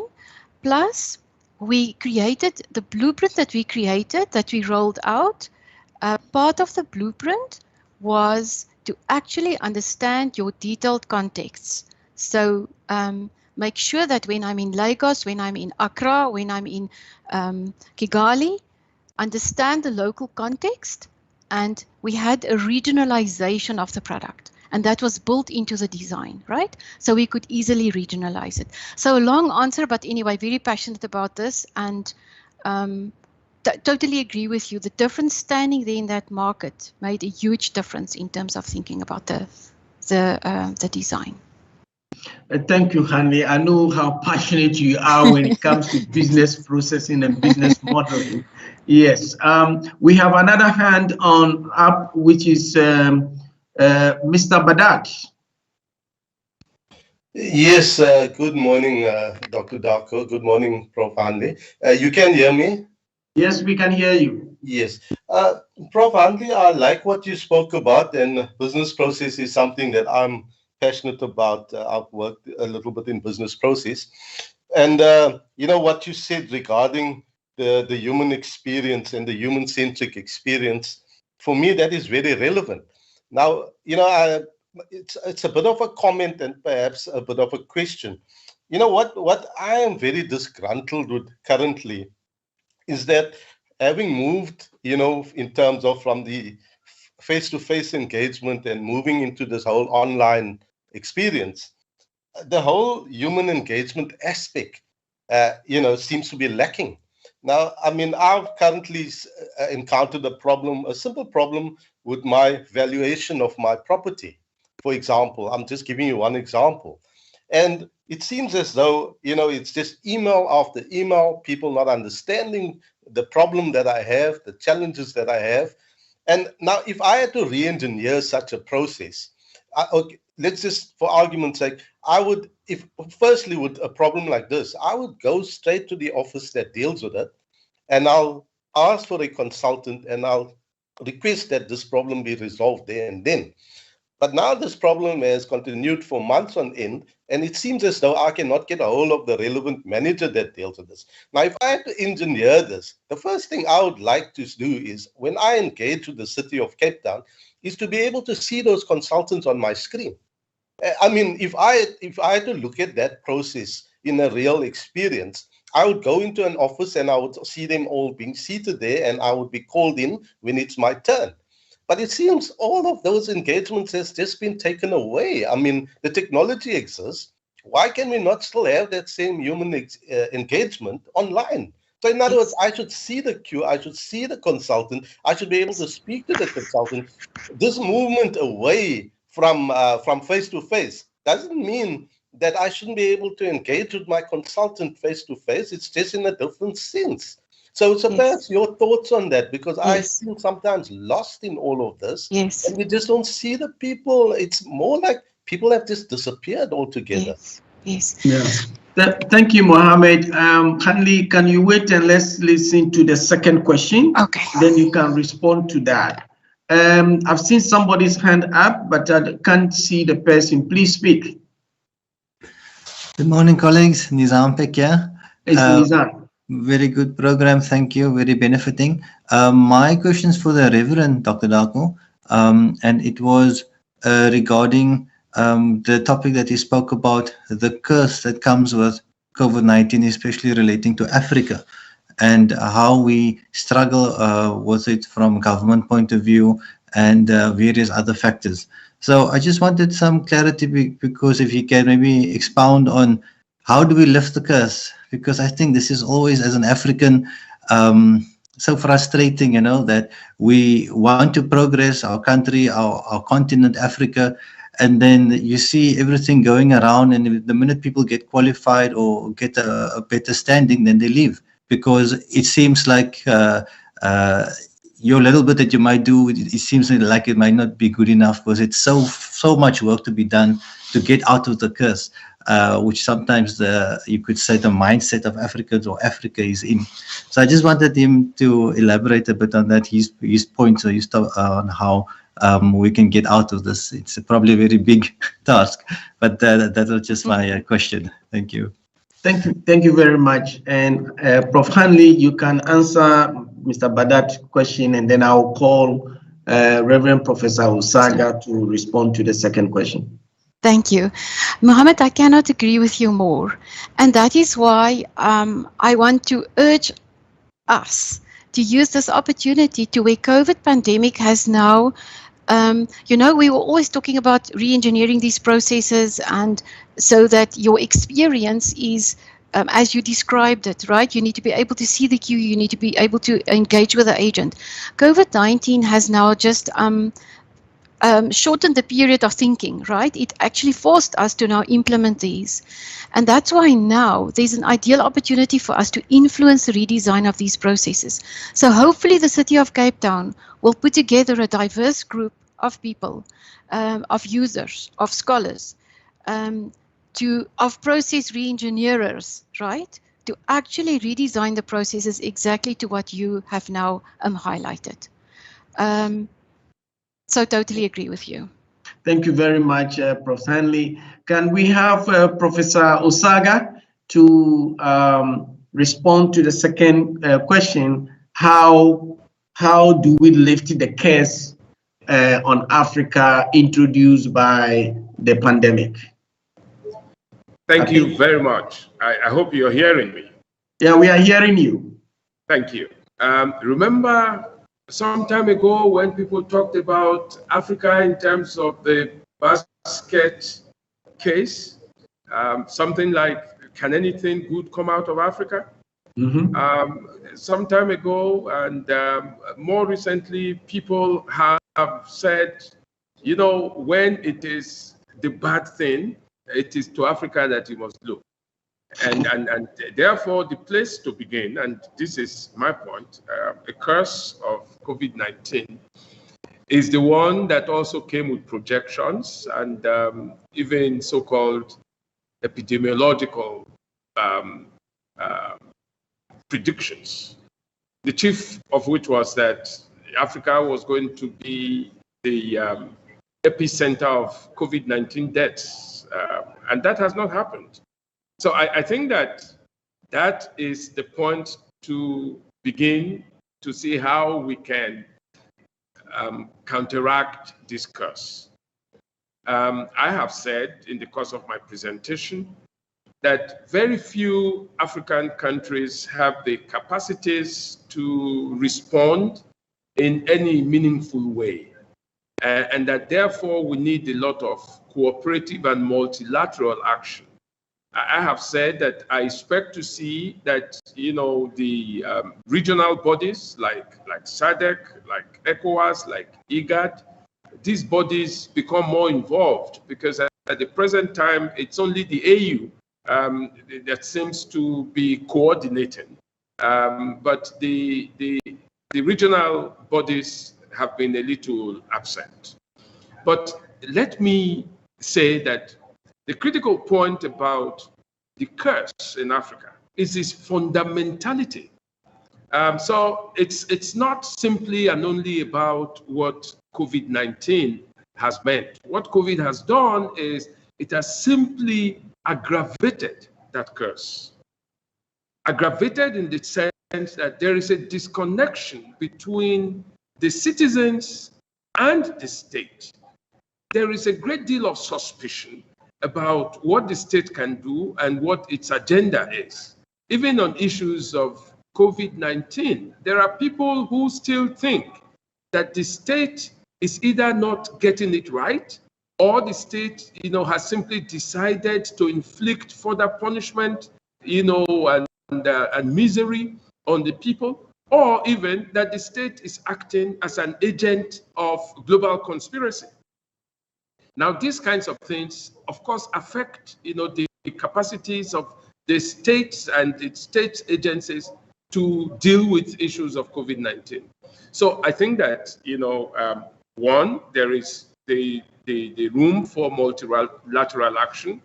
Two, it is the opportunity for individual countries to think of how you can have contextualized responses outside or within the global frameworks. You must contextualize, the kinds of responses that you have. I think that there are peculiarities, there are specificities that are patently African, and therefore we must deal with that. I referred earlier to the case of Nyasaland in the period of the Spanish flu in 1918 that actually introduced, elements of tracking, which, has been one of the better things today. Don't forget that several African countries have also demonstrated capacities to deal with epidemics. Ebola was here, and the responses were quite acknowledged of some countries. We've had issues with malaria. We've had issues with yellow fever. We've had issues with river blindness. We've had issues with cholera. We've had issues with polio. And, several African countries have proven capacities, to do these things. So I'm hoping that here we may get back to the kinds of foundations that were laid in Madagascar. We must not forget, that at some point in 2020, Madagascar said it had found a local solution. Now, well, of course, some of these local solutions, when they are found, have to be scientifically validated, but that step never always happens. So I'm saying there has to be an African presence in this search, in the science of it, but most of all in how to deal with it. So there are no easy solutions at all. That curse is the curse of the artificiality of the nation state in Africa. Unfortunately, this is not the forum to go into the details of, the implications and the exact nature of that problem. But hey, it's a curse that we must take more seriously and use the opportunities that have been provided by the current pandemic to address in the ways that I've suggested. Thank you. Thank you very much, Reverend Professor Osaga. Colleagues, we are eating into the tea break and into the next track session. So I'm not taking any more questions, but I rather want to thank you all for coming. But before I do that, can you switch on your cameras so that we can take a photograph of all present? Currently, we have about 60 people in the gallery attending this conference this morning. Let me see your beauty faces. If you're on your pajamas, please don't show your face.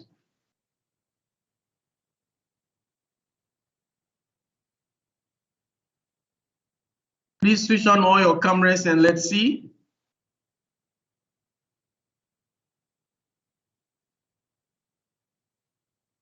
There are more people to come.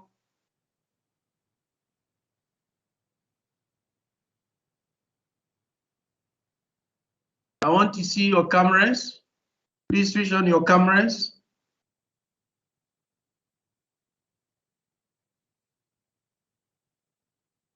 I'm counting 2, 3. If you don't switch on, we go ahead. The technical team will be taking the picture.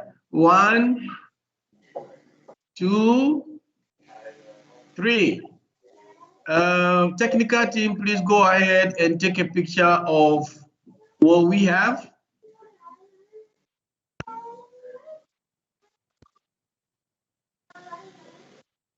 Thank you, colleagues. Thank you very much. You can go back into your pajamas and let's continue with the process. It is my time now to thank all of you for attending this conference. I need to thank the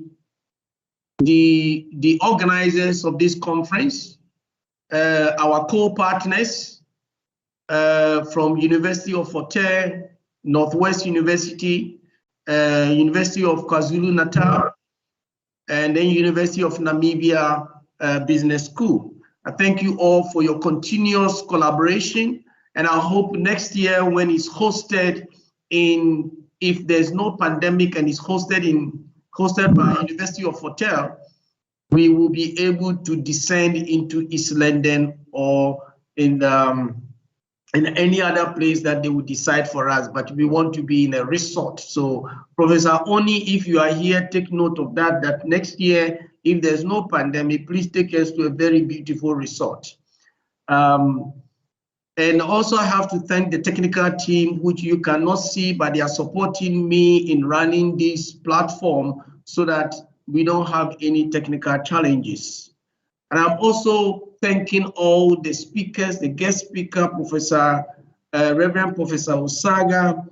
Finally, it was quite a task to get hold of you. I know you're a very busy person, but you managed to find time for this conference. And I'm very grateful that we have actually met, and that we are very also grateful for your presentation as well. And we've learned a lot from what you have given us this morning. And also may I thank Professor Mutula for having the time and accepting at the time that we were looking for somebody from KwaZulu-Natal, University of KwaZulu-Natal, because you are hosting it this year, but the pandemic did not allow us to descend in Durban. But you have taken the opportunity to represent your university this morning, and your thoughtful and insightful presentation has given many of us more work to do, and we are pleased with that. Professor Hanley, I can't say more in terms of us re-engineering most of our processes to take into consideration user experience during this pandemic, and it might stay with us even post-pandemic, that we have to continuously re-engineer our businesses and make it more cost-effective using cyber physical system to change and bring benefit to society. And colleagues, thank you very much for your support. Thank you, the Dean of the Faculty of Business and Management Sciences, and also the chairperson of this conference for your continuous support and direction and suggestions that you've given this conference over the years. Please, may I note that our Dean and chairperson of this conference was one of the delegates that first attended this conference in 2015, 6 doctoral students from KwaZulu-Natal, from DUT, and he has continued to support this conference even up to today. So thank you for continuous support of this conference, and we continue to draw your knowledge, your strength for this. And I thank our Assistant Dean for Research and Innovation of the faculty, and also the DVC for Research Technology, who could not participate but has sent a representative in the person of Professor Dina Berger to represent him on this conference. And may I say thank you, Professor Dina Berger, for availing yourself to represent that office in this conference. And I'm very, very grateful for your support as well. And to all authors and delegates, we are also grateful for your papers and for your presentation that we're going to hear about after the tea break. May I also make you aware that should you have a problem with connectivity, please notify us ASAP so that we can use an alternate technology to allow you to present. We can use WhatsApp, we can use any other voice message system to allow you to speak whilst we present we put your presentation on the screen. So I would suggest that you use the email address and send us all your presentations if we are going to have any technical challenges. Then we can address it so that everyone benefit from your presentation as well. So now I want to close the inaugural ceremony so that we can move to our track session, to our track sections, and room 1, room 2, and room 3 have already been made available with links. So please, you can go into any of the rooms depending on the topics you choose to listen to. Break time, and thank you all for coming. May God bless you, and I'll see you in the rooms. Thank you, and bye-bye.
A moment to introduce him to us this afternoon.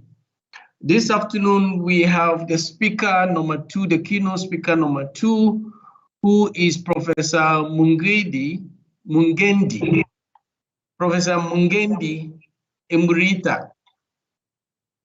And he's, oh, I think there's echoing.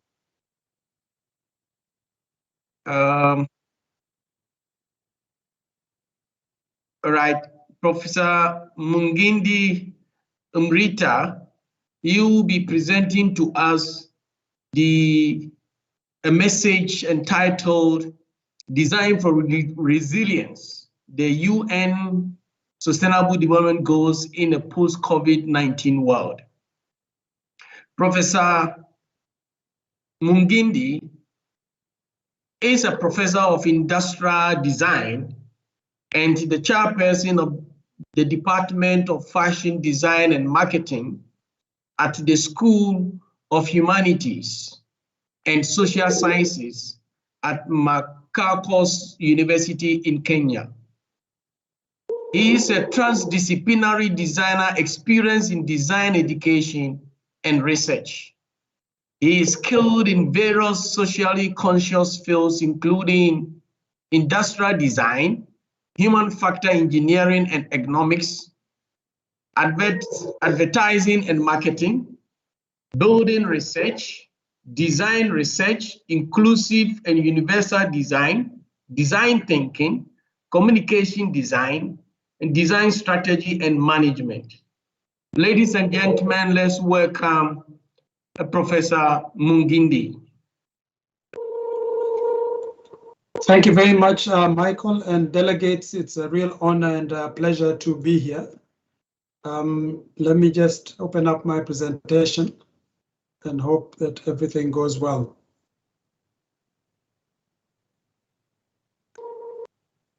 Okay, so please confirm if you do indeed see my presentation.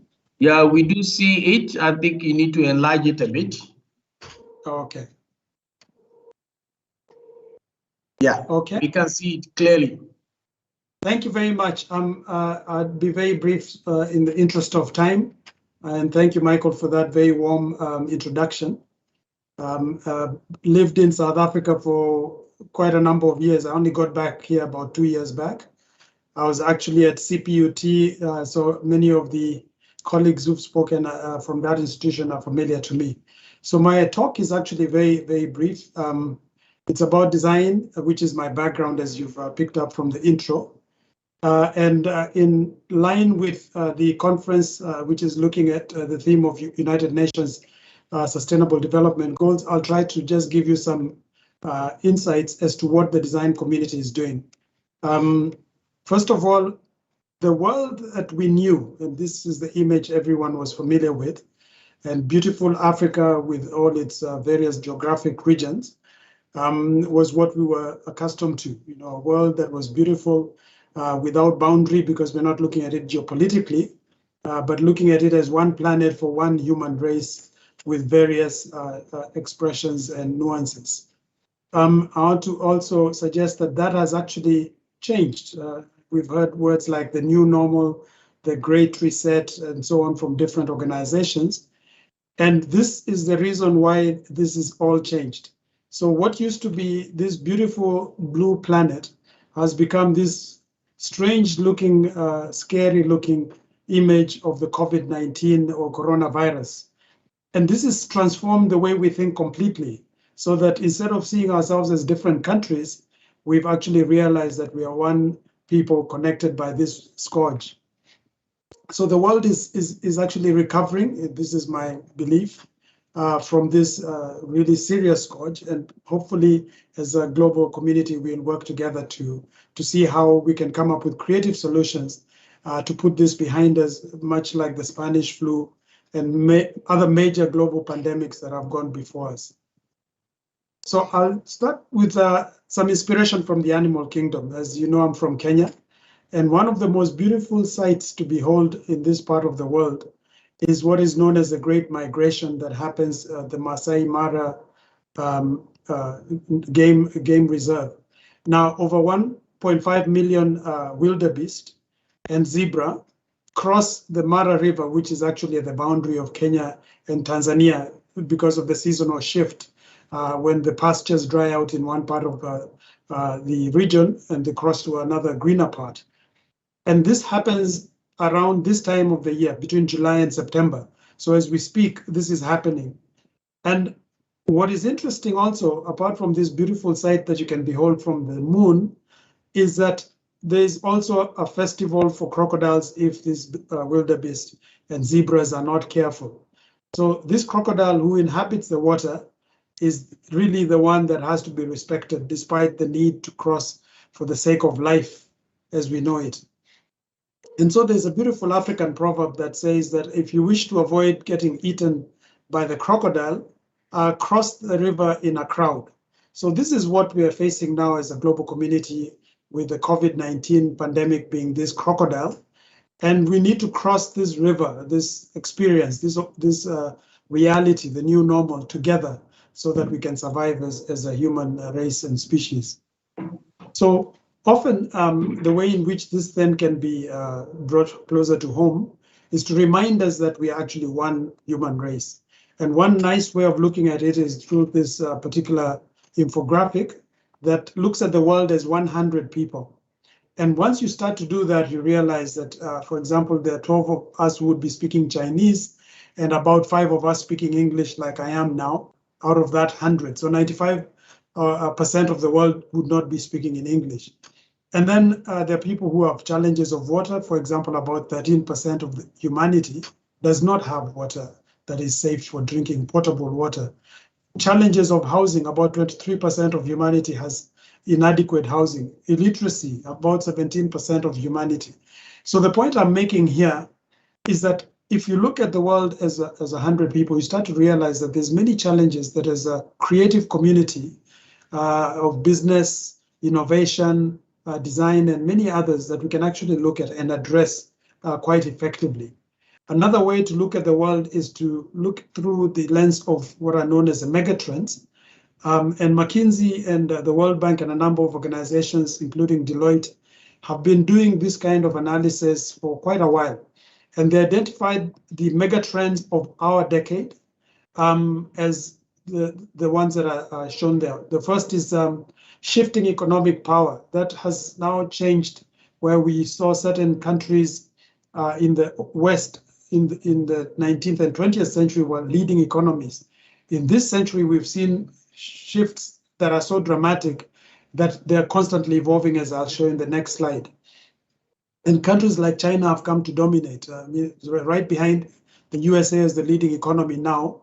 And we expect by the middle of this century, they should be the leading economy. The second challenge is that of climate change and resource scarcity.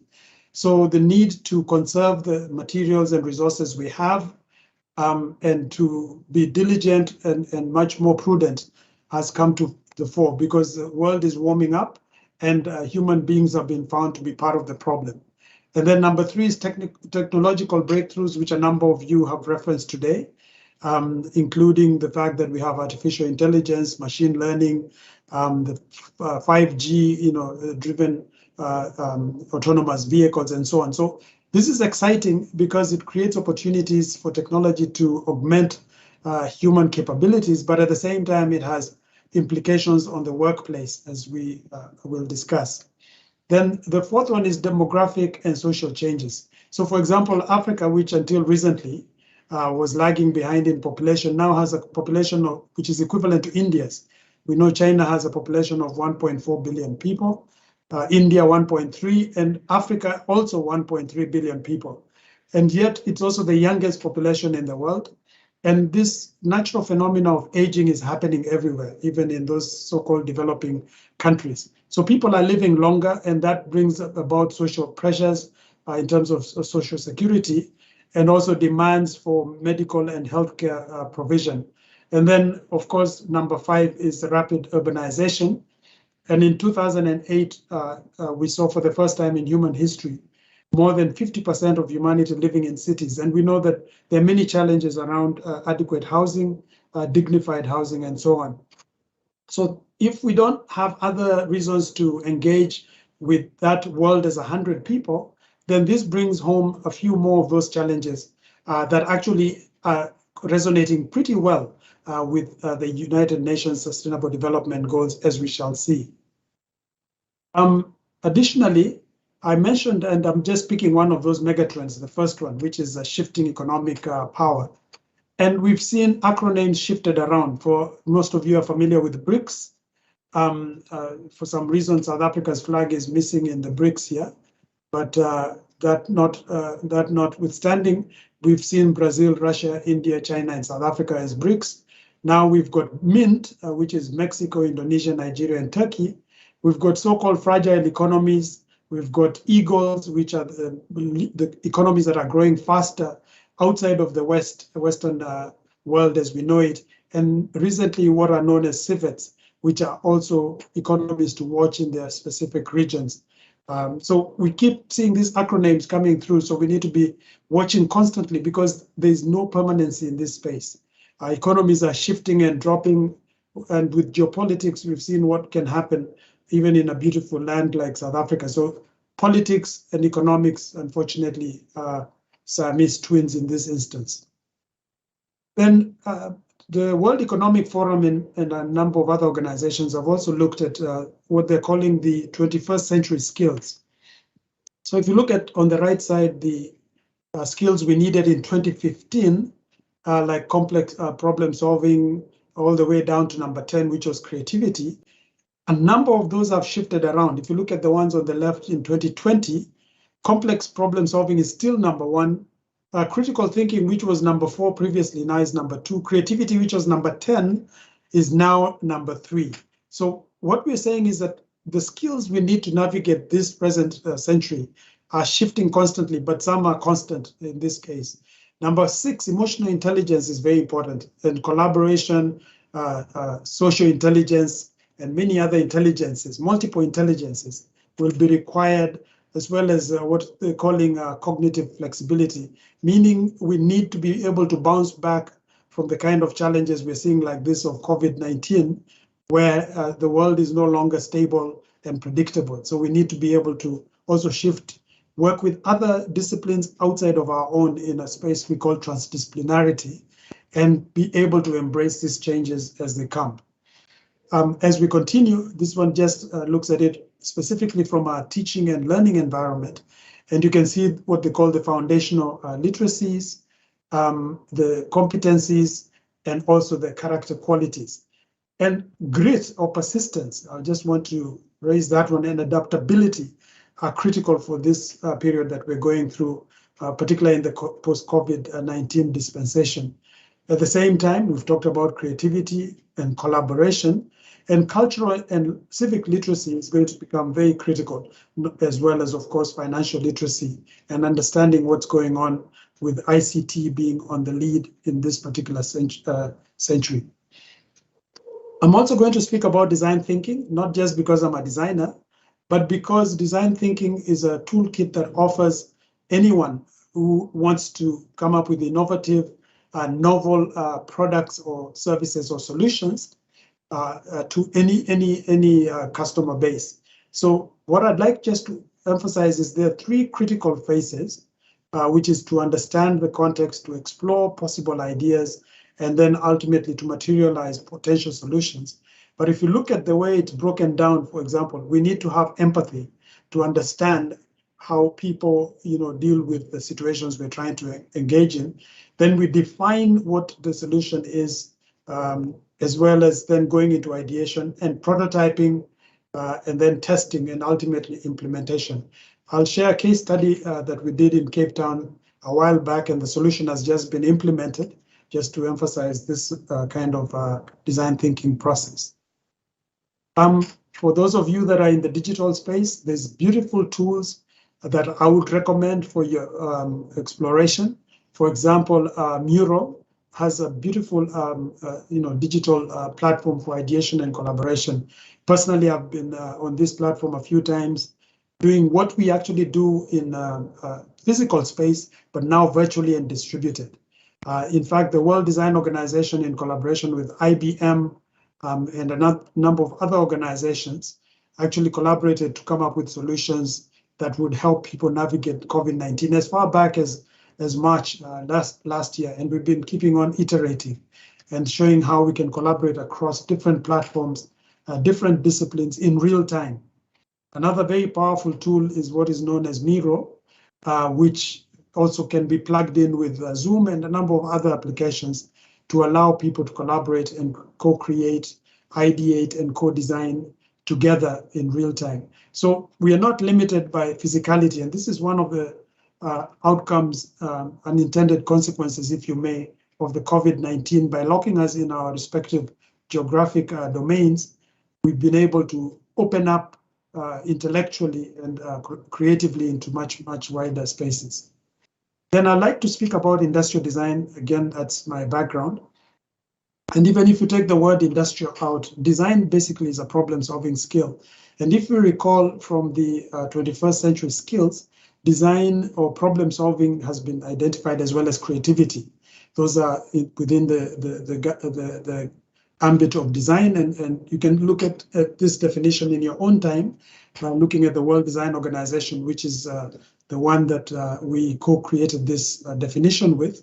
But it looks at business success and leads to better quality of life through innovative products, systems, services, and experiences.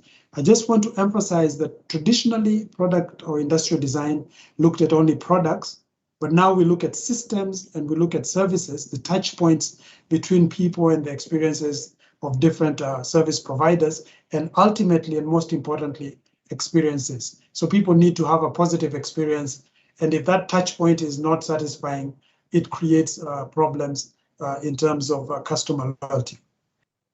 The World Design Organization, which I've been a member of for the last couple of years, actually from around 1999, so that's quite a while, is involved with the protection and promotion of industrial design across the world.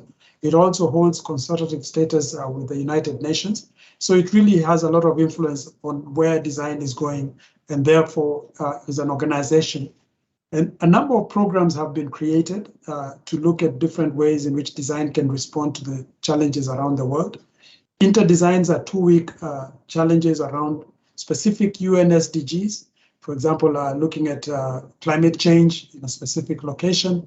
World Design Talks also look at UN SDGs and speak about, bring together policymakers and experts to discuss this in a 3-day event. World Design Circles are informal gatherings of people led by designers to look at how the world is addressing those challenges.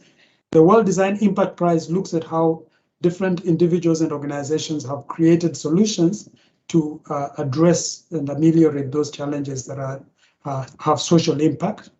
And then, of course, the World Industrial Design Day is on the 27th of June every year, where we celebrate what industrial design as a profession is doing in the world.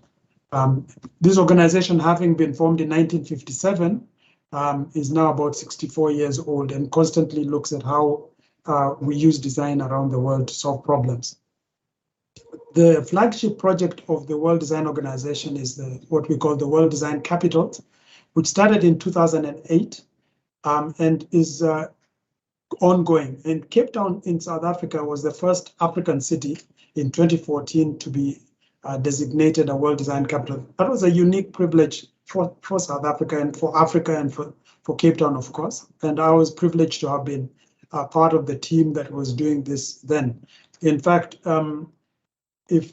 during the year that Cape Town celebrated this designation, the theme was Live Design, Transform Life. So the focus was on how design could help transform a city that had a legacy of apartheid and spatial kind of division and create a homogeneous and united people who live in a city. So we tackled a number of challenges, and I'll use one as a case study today. And so that beautiful, I miss the mountain when I see it now. And for those who may be out from outside of Africa, Cape Town is right at the bottom of the continent of Africa, right here, where two oceans, the Atlantic and the Indian Ocean, meet. So next year, Valencia in Spain is going to be the World Design Capital, just for your reference if you're interested. And I'd like just to discuss a little bit now about how design can contribute specifically to the UN SDGs. So we all know there are 17 such goals, from number 1, which has to do with eliminating poverty entirely, to hunger and well-being, which has become a big challenge during this COVID pandemic lockdown, to quality education, which a number of us are involved in, all the way down to international partnerships for the goal, which is number 17. So design specifically addresses at least 8 of these in a very direct way, and that's why I put this out of the 17. The first being good health and well-being. I mentioned about the mental health challenges currently being experienced because of the COVID-19, either because of job loss or just the unpredictability of not knowing when you can be free again, when one day it's level 4, another it's level 3, then just when you start to enjoy freedom, you're back up again. So people are suffering from that experience, and a lot of jobs have been lost, particularly traditional jobs which relied on physical meeting. Clean water and sanitation. I'll be giving you a case study on this one, on how we can improve the quality of life of people through improving their physical environments and providing water and decent sanitation. Affordable and clean health. This focuses on renewable energy and distributed energy specifically, not the traditional coal and petroleum-based fuel sources, or so-called fossil fuels. Then there's, of course, innovation, industry and infrastructure. This is one of the core ones for designers. Sustainable cities and communities by providing solutions that create social equity and build collegiality. Then responsible consumption and production by eliminating waste, encouraging recycling, removing plastics, particularly single-use plastics from the value chains in commercial setups. And then climate change, which affects everyone on the planet and unfortunately is disproportionately affects those countries that contribute least to this problem. And ultimately partnerships that build kind of collaborative synergies for different actors across the world. In fact, this conference is a very good example of how number 17 is in action, where we are collaborating across different domains internationally to address these challenges. I'm going to give you a case study of a place known as Doornbach, which is an informal settlement in Cape Town near Dunoon, which is a much more regulated space. And this place, initially, I'll just talk about 3 ways in which the UN SDGs touch on this. The first being good health and well-being. Second, because it's about solid waste management, it addresses clean water and sanitation. And because it's an informal settlement, it also looks at sustainability within cities and communities. So the city of Cape Town, through the executive mayor at the time, Patricia de Lille, approached us and asked us when we were at CPUT as a group of academics and students to look at ways in which during the World Design Capital Year, we could actually help address this problem of solid waste management. There was a lot of litter that was dropped around because people did not use existing systems. And then secondly, the systems which existed were found not to be appropriate because they had to go on rough ground, and yet they had wheelie bins and so on. And during wet season, the place was actually quite difficult to use. So we started off by mapping the setting, which is the place you see here, and then engage the community members in a co-creation or co-design exercise using those design thinking tools that I referenced earlier on in my presentation. And the emphasis was that the solutions should emanate from the community, because we believe within design thinking that every human being is good, a potential solution. They may not have the designer skills of translating those visually into solutions that can be made, but definitely if you listen to them and respect their thinking, you realize they're the custodians of the place anyway, and therefore they need to have a sense of ownership for any solutions that are co-created. So in July this year, the solutions that we co-created were deployed, which included bins that were set up on a pole that had perforations beneath them. They are roto-molded so that they can be mass-produced in a hardy plastic. And they're put on a pole because community members had noticed that goats and pets and even other animals and children were tampering with the garbage when it was on the ground. So the elevation meant that it could be kept away from potential ingestion by those categories. Then the other thing is it had to be placed next to the homes, and it had to be able to use the bags that are offered, those green and blue bags that are offered by the city of Cape Town. In this instance, you can see the local councillor and also one of the mayoral committee members looking at the bins that have been installed. So they use a pole, this pole here of wood, and it's fastened to the back so that it's easy to even involve the community members in actually setting it up so that there's a sense of ownership, as mentioned earlier. And every household got its own bin, just like we have in the leafy suburbs, so that people don't, take their neighbor's bin or vandalize them. And you can see what it looks like after it's been set up in that environment. So to conclude, we need then to start to see how the UN SDGs and the post-COVID dispensation offers challenges, but also opportunities, if I might add. So as mentioned in the first bullet, the world has been disrupted. Change is imperative. And I referenced a Kenyan proverb there that says that when the drumbeat changes, the dancers must adapt their steps. We cannot resist change, it's inevitable. We should embrace it and work with it. And the UN SDGs can only be realized if we embrace change and then accelerate our steps, because we need to get to 2030, which is about the reference date for the cutoff for the goals, having started in 2015. With the new normal also, there are surmountable, not insurmountable challenges, as well as unique opportunities for creative, proactive, and transformative thinking. So we need to think outside the box in a very proactive way. So we shouldn't be waiting for people to tell us what needs to be done. We can also propose potential solutions and engage like-minded communities of practice to actually start working. There's an African proverb that states that tomorrow belongs to those who prepare today. So we need to own tomorrow, because even tomorrow is unknown, by starting to prepare for that unknown today.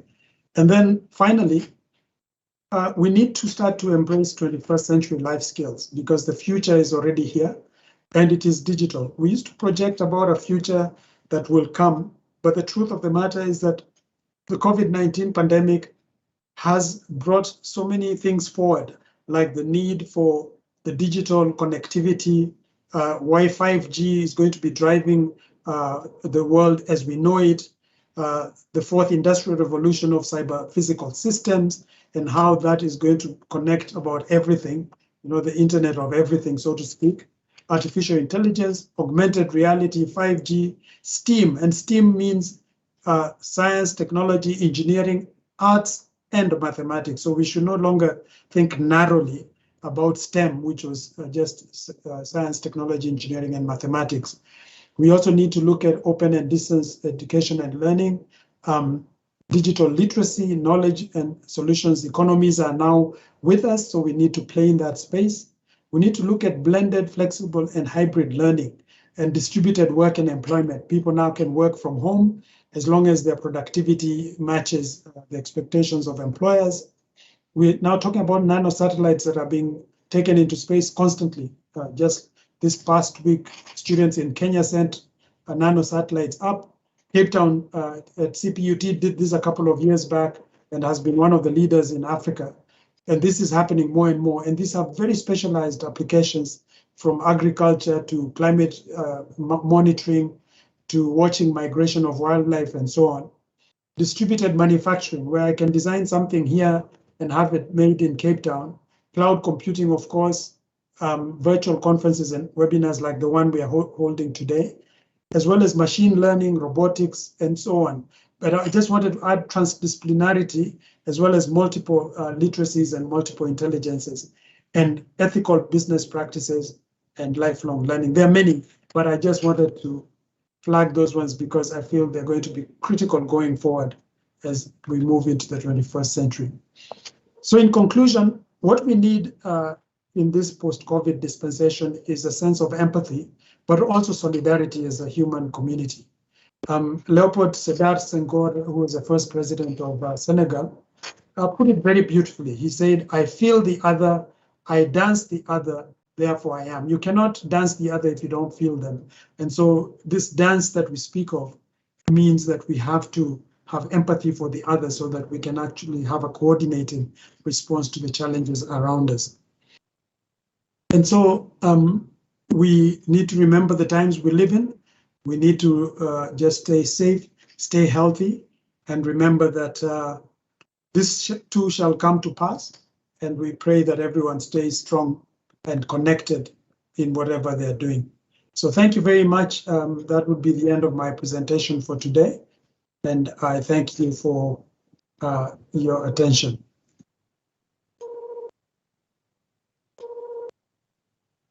Thank you very much, Professor Mungendi, for your very challenging presentation for us all. And I'm glad that it has come at the end of most of the speakers who have also made similar contribution in terms of the nature of the world we live in and the need for us to rethink the way we do things, because the pandemic has given us the opportunity to do so.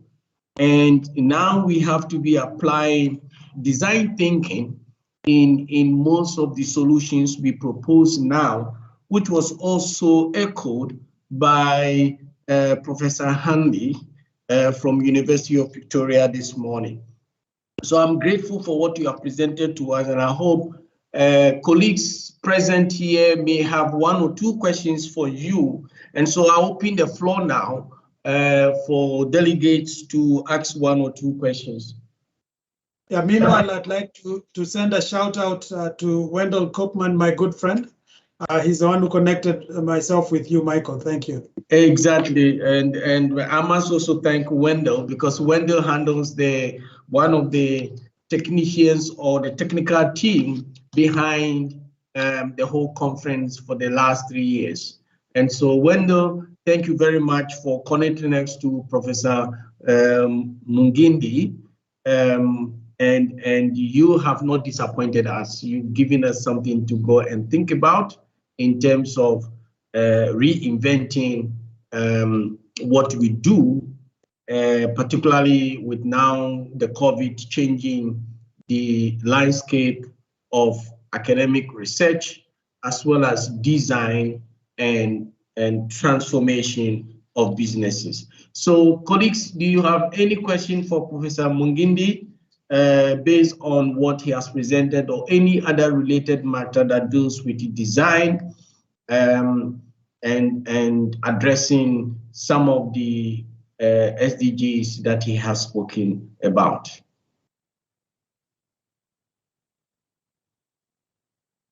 Do we have questions? Yes, please, can you speak? Unmute, and then Wendell, I think your hand is up. Can you ask your question? Thanks, Doc. And thanks, Prof. Twarida, for sharing your experiences and your knowledge with us. You've got a very diverse portfolio in terms of experience, as I know, and you've seen a lot. And given this kind of experience and the exposure that you've had across the globe, actually, and having been at CPUT for a while and being involved in many cross-disciplinary or transdisciplinary kinds of research, and of course, with reference to your presentation and the 17 points that you made, I do apologize. I entered the presentation late due to some other urgent matters, but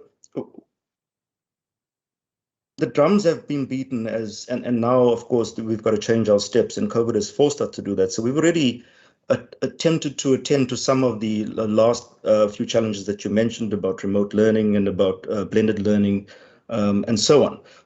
But given your knowledge of CPUT's strengths and what we're capable of, what are the immediate challenges that, in your mind, in your view, what are the immediate challenges that we need to face in order to create better synergies across faculties? Because a lot of what you've alluded to there are very cross-disciplinary kinds of projects that require an engineering input, that require design, that require a faculty of business kind of partnership.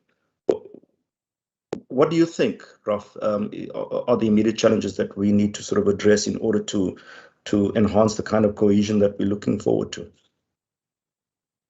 Thanks, Wendell. It's great to connect again, even if it's virtually. I think CPUT is actually quite ahead of the pack when I think of the fact that some of these projects began as far back as 2014 and continue. I'm also aware that I think it's Professor F.E.S. Ruhode who's heading the transdisciplinary studies. So this idea of going outside of our silos, because there's a lot of protectionism when we think about our disciplinary silos, and we feel safety and security by only talking to those who walk and talk like us. So the first challenge is I'd encourage that those projects that already involve the community should be expanded to bring in other disciplines, first of all, in a horizontal manner, but also diagonally to include members or actors from the quadruple helix. So you need to have a strong relationship with government actors, because the policy making and has to be, it has to be driven within that scaffolding.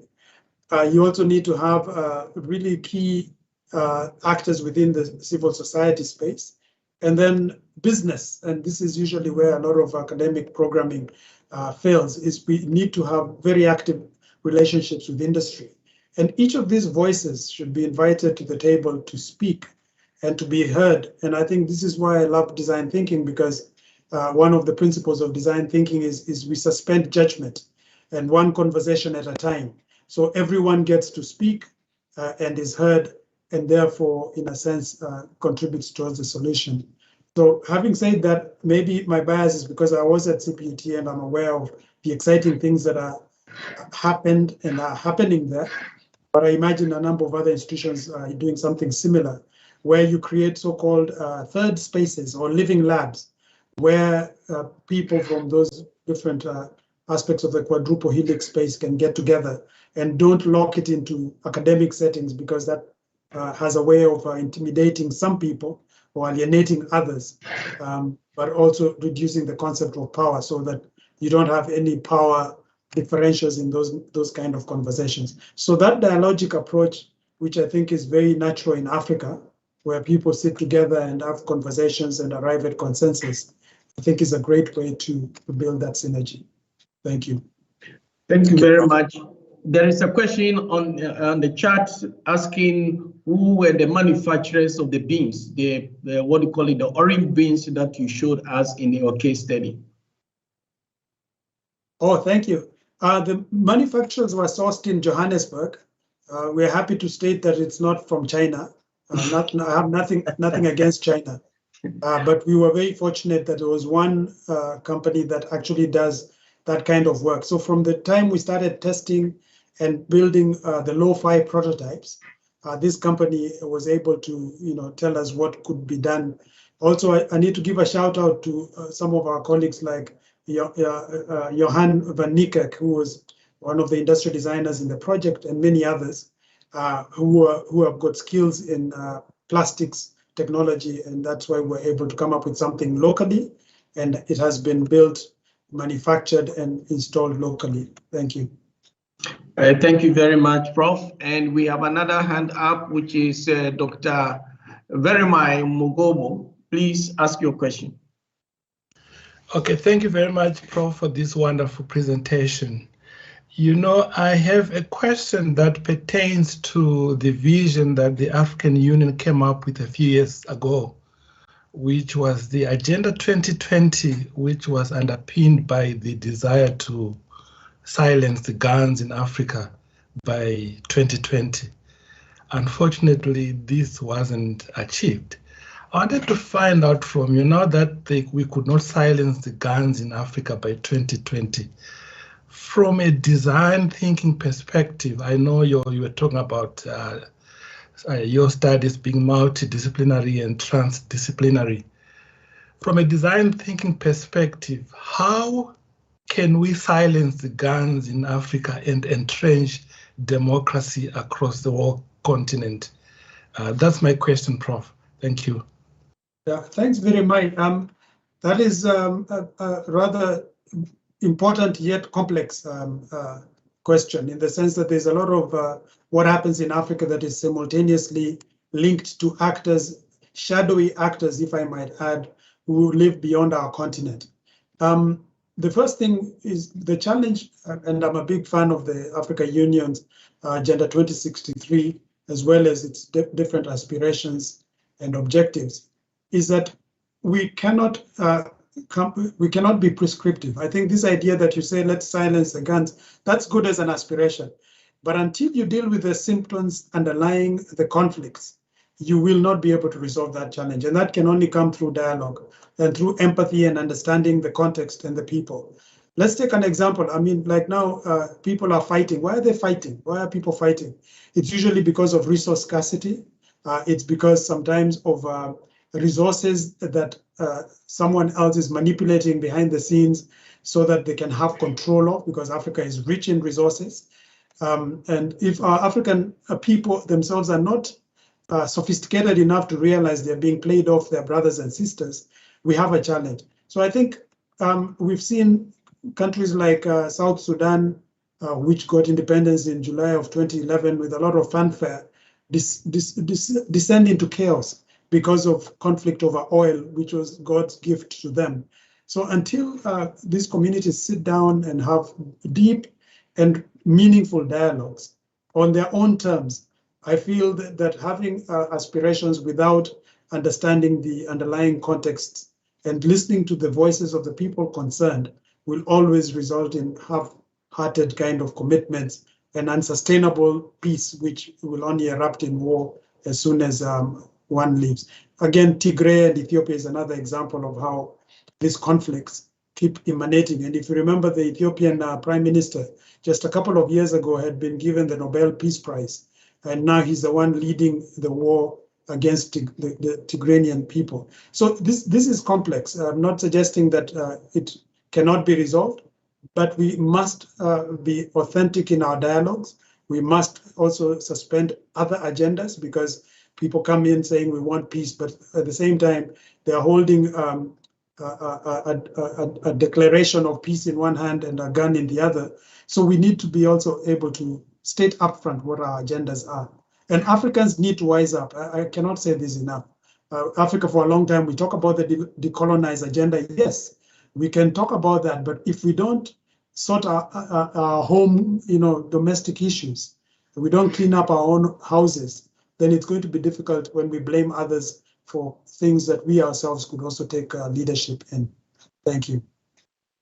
Thank you very much. I think we are almost there to the end of your section so that we can break into our various track sections.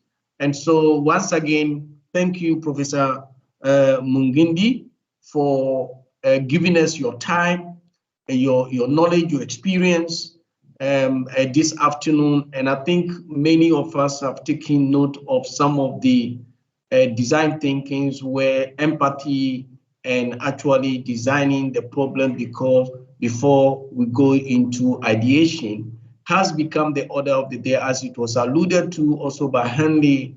And Hanley, University of Pretoria, CPUT, and Northwest University of Switzerland have come together to integrate design thinking and process modeling in designing enterprise solutions to digitally transform businesses.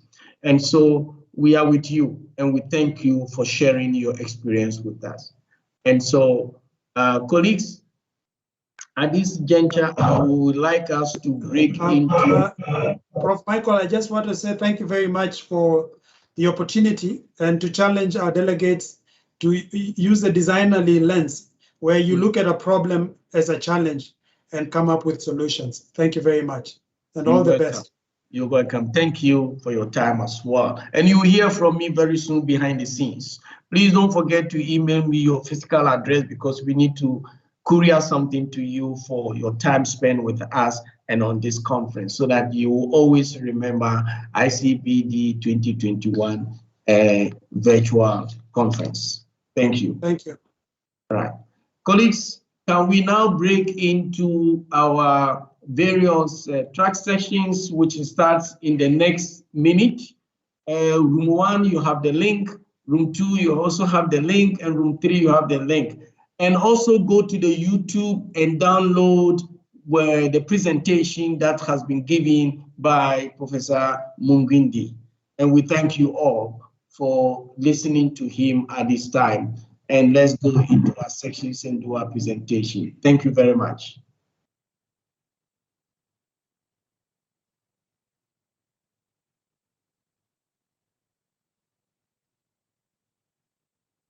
Members of the organizing committee, presenters, academic colleagues, all protocols observed. Greetings to you all. It really is my honor and pleasure to present some closing remarks on this hybrid 7th International Conference on Business and Management Dynamics. As you know, the theme of this year's conference was COVID-19, Reshaping Sustainable Development Goals Implementation in the World. This theme was so apt for the challenges we as academics and the global community face due to the pandemic. In particular, the emphasis on reshaping the SDGs suggests the need for agility and adaptability as we tackle the challenges, but also exploit the opportunities offered by the pandemic. In reading through the abstracts and listening to some of the presentations, I was struck by the magnificent diversity that this conference epitomizes. A wide range of universities from different countries, a variety of sectors under the spotlight, including higher education, schools, SMMEs, grocery shops, restaurants, police services, manufacturing, oil and gas projects, stock markets, and municipal water and sanitation services, to name just a few. The tapestry of talks included practical applications ranging from coping strategies and career readiness to mobile fitness and accounting outsourcing, balanced against theoretical and research frameworks adapted to the impact of the pandemic. The conference has certainly done justice to the construct of business and management dynamics. My congratulations to the organizers and presenters alike. So what to include as a snapshot summary of an excellent day of deep deliberation? Prof. Osaga appropriately set the scene with his presentation on the impacts of COVID-19 on African development, including the shock, curse, and challenges, but reminded us never to waste a crisis. Opportunities to find African solutions to African problems included the possibility of rebuilding trust in government. Prof. Smuts introduced the key aspect of design thinking, with emphasis on humanizing design and the balanced concept of human-centered 4IR. The 7 principles of human experience design include aspects that apply way beyond design.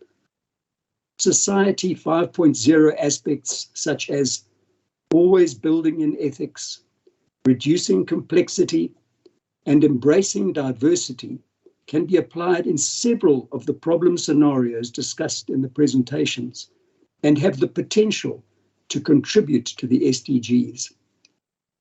Prof. Murata expanded further on the centrality of design thinking, including the phrase, design for resilience, that resonated.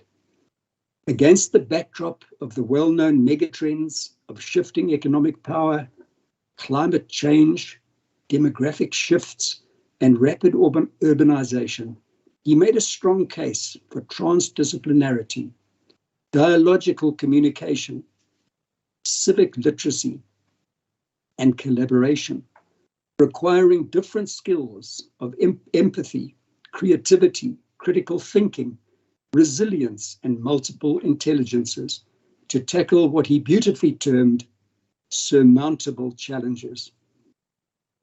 The pandemic has liberated us from the constraints of physicality, in a sense, and plunged us into the realm of virtual possibility.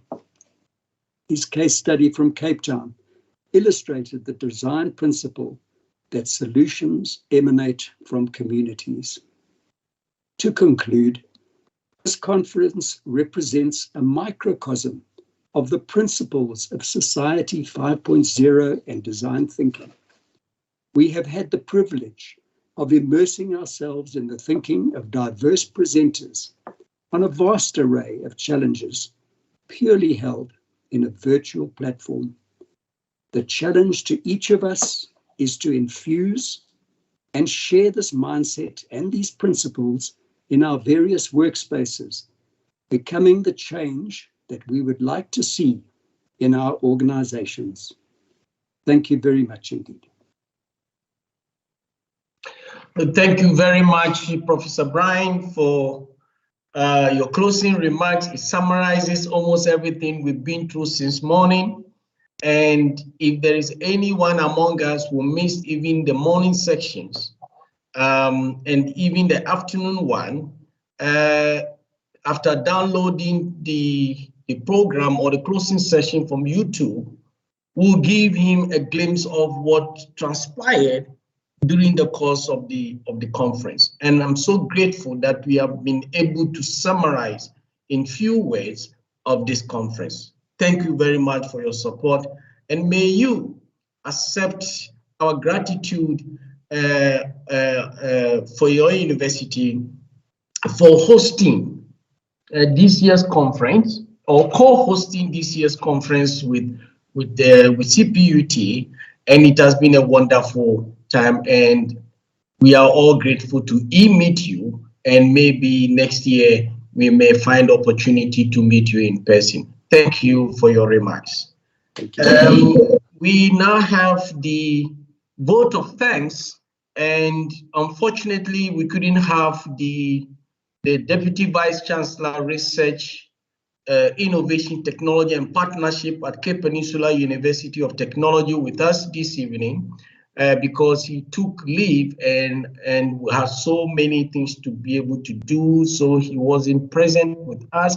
But He sent the Director of Research at Cape Peninsula University to represent him and his office and the entire research, innovation, technology, and partnership unit of the university. And so I will call upon Professor Dina Berger, who is the Director for Research at Cape Peninsula University. Now, Professor Berger has been in the higher education space since 1987.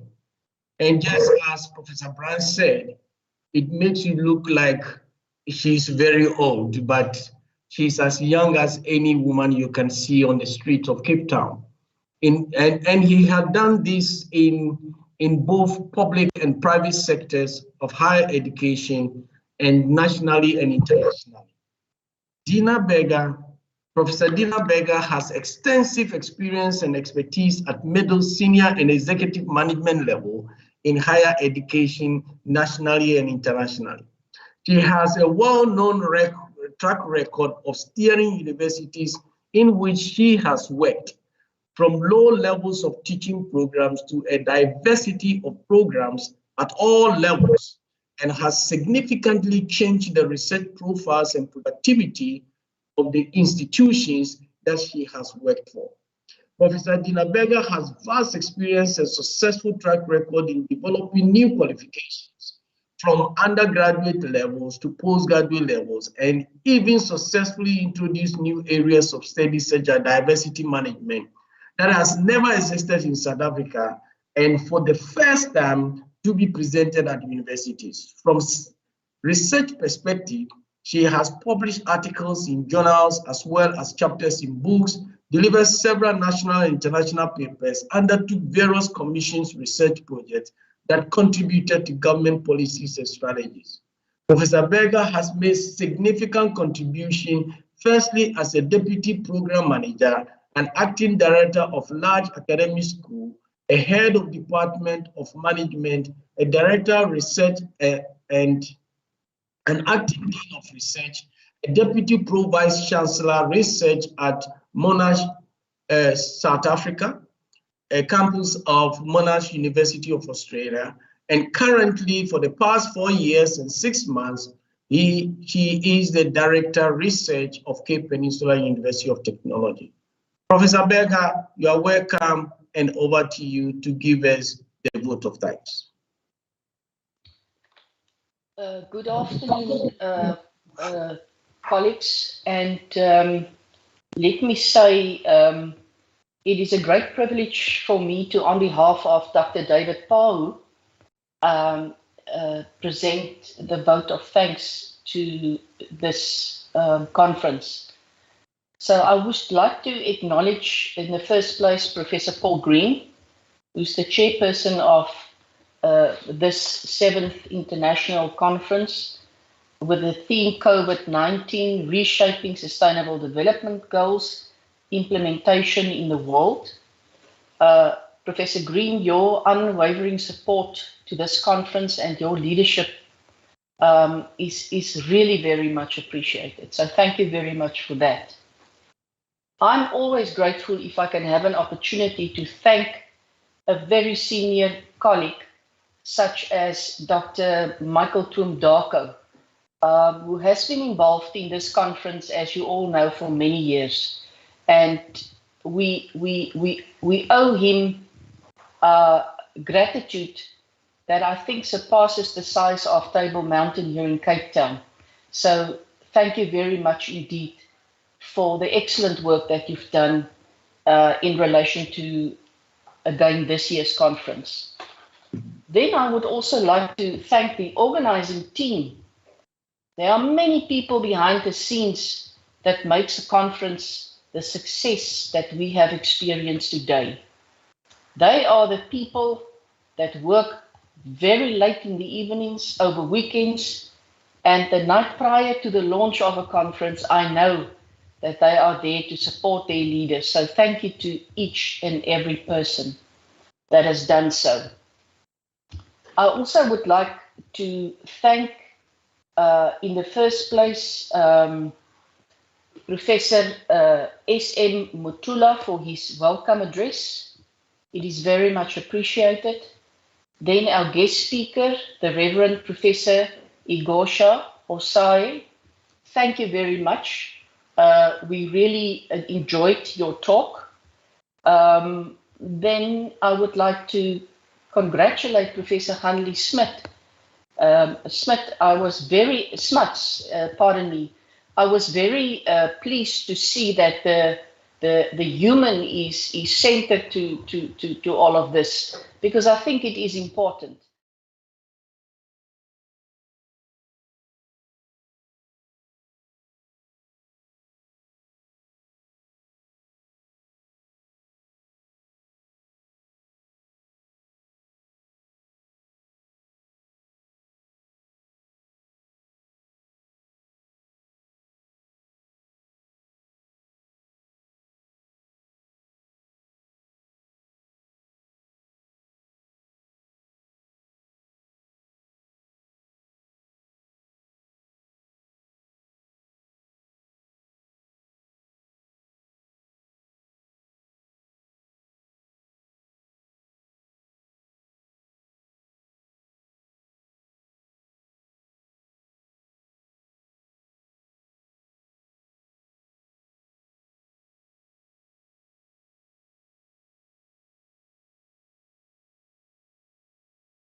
Hosts, our partners in this conference, being CPUT, Fort Hare University, the University of KwaZulu-Natal, the University of Namibia, and then the University of the Northwest.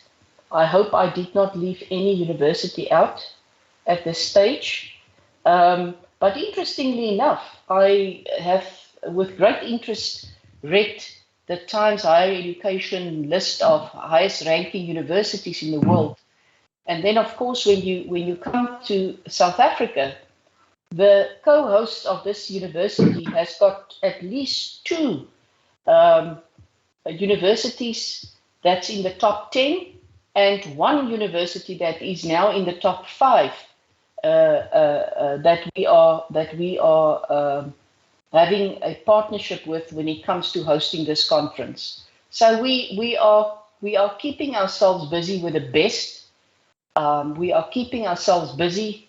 We are in the company of great scholars, and I really want to thank you all for making this conference such a success. Thank you very much indeed. Thank you, Professor Berger, for your kind words, and thanking all those who have contributed, including the scientific committee that review most of the papers, the coordinator for receiving all papers and distributing for review and communicating with the various authors. We thank you as well.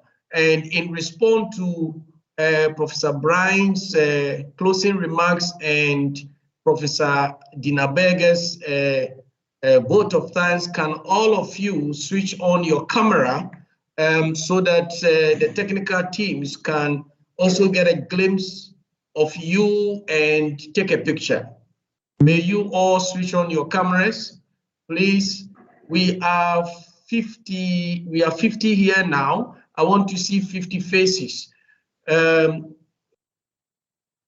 Good, please smile. Try and smile. Can you all switch on your cameras, please?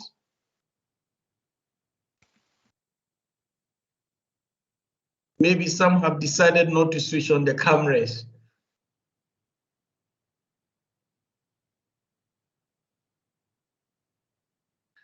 Yeah, Dr. Gee, you're smiling too much. It has been a long day. It's been a long day, and thank all of you for being here throughout the day. I know it's been a long day. We've had some breaks, but it's worth it in terms of those papers and also the speeches that we have heard. At this point in time, can I ask the technical team to take a picture, and if they've done, they should let me know so that I can close this conference. Thank you very much. Colleagues, announcement time.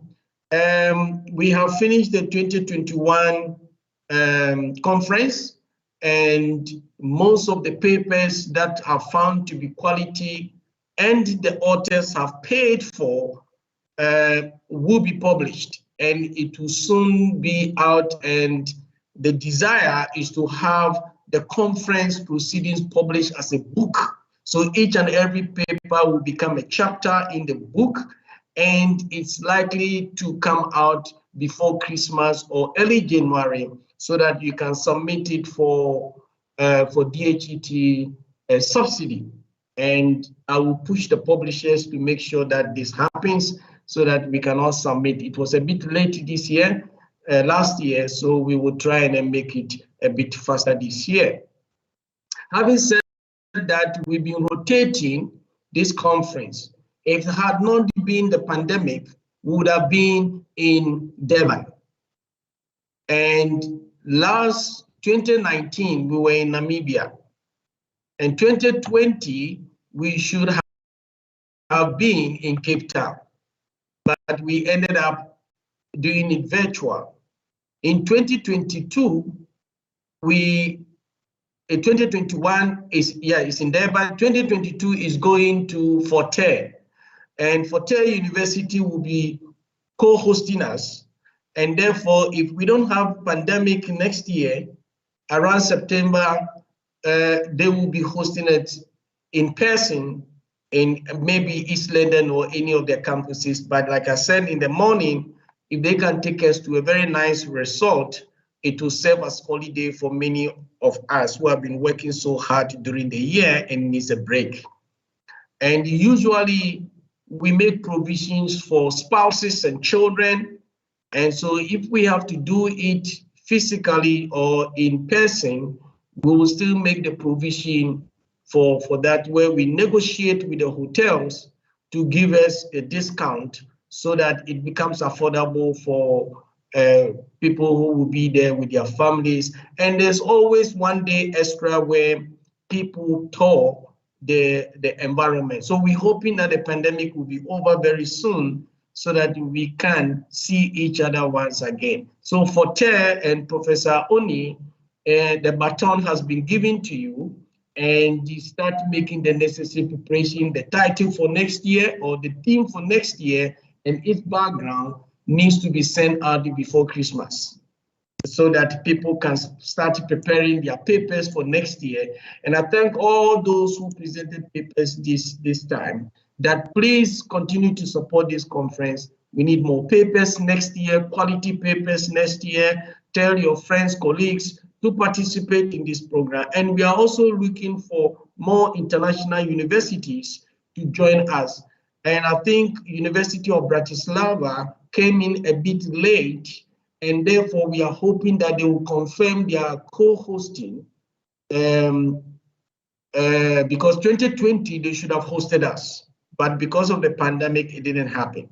And I'm appealing to them to make a plan to host it either virtually or in person, that we will all travel to Slovakia, in Bratislava in Slovakia. So thank you, Denisa and your team, all the way from Slovakia in making your presentation. And those from Nigeria, Kenya, Zambia, Botswana, we thank you, all of you, for participating in conference. God bless you, and we bring this conference to an end. Thank you, and thank everybody.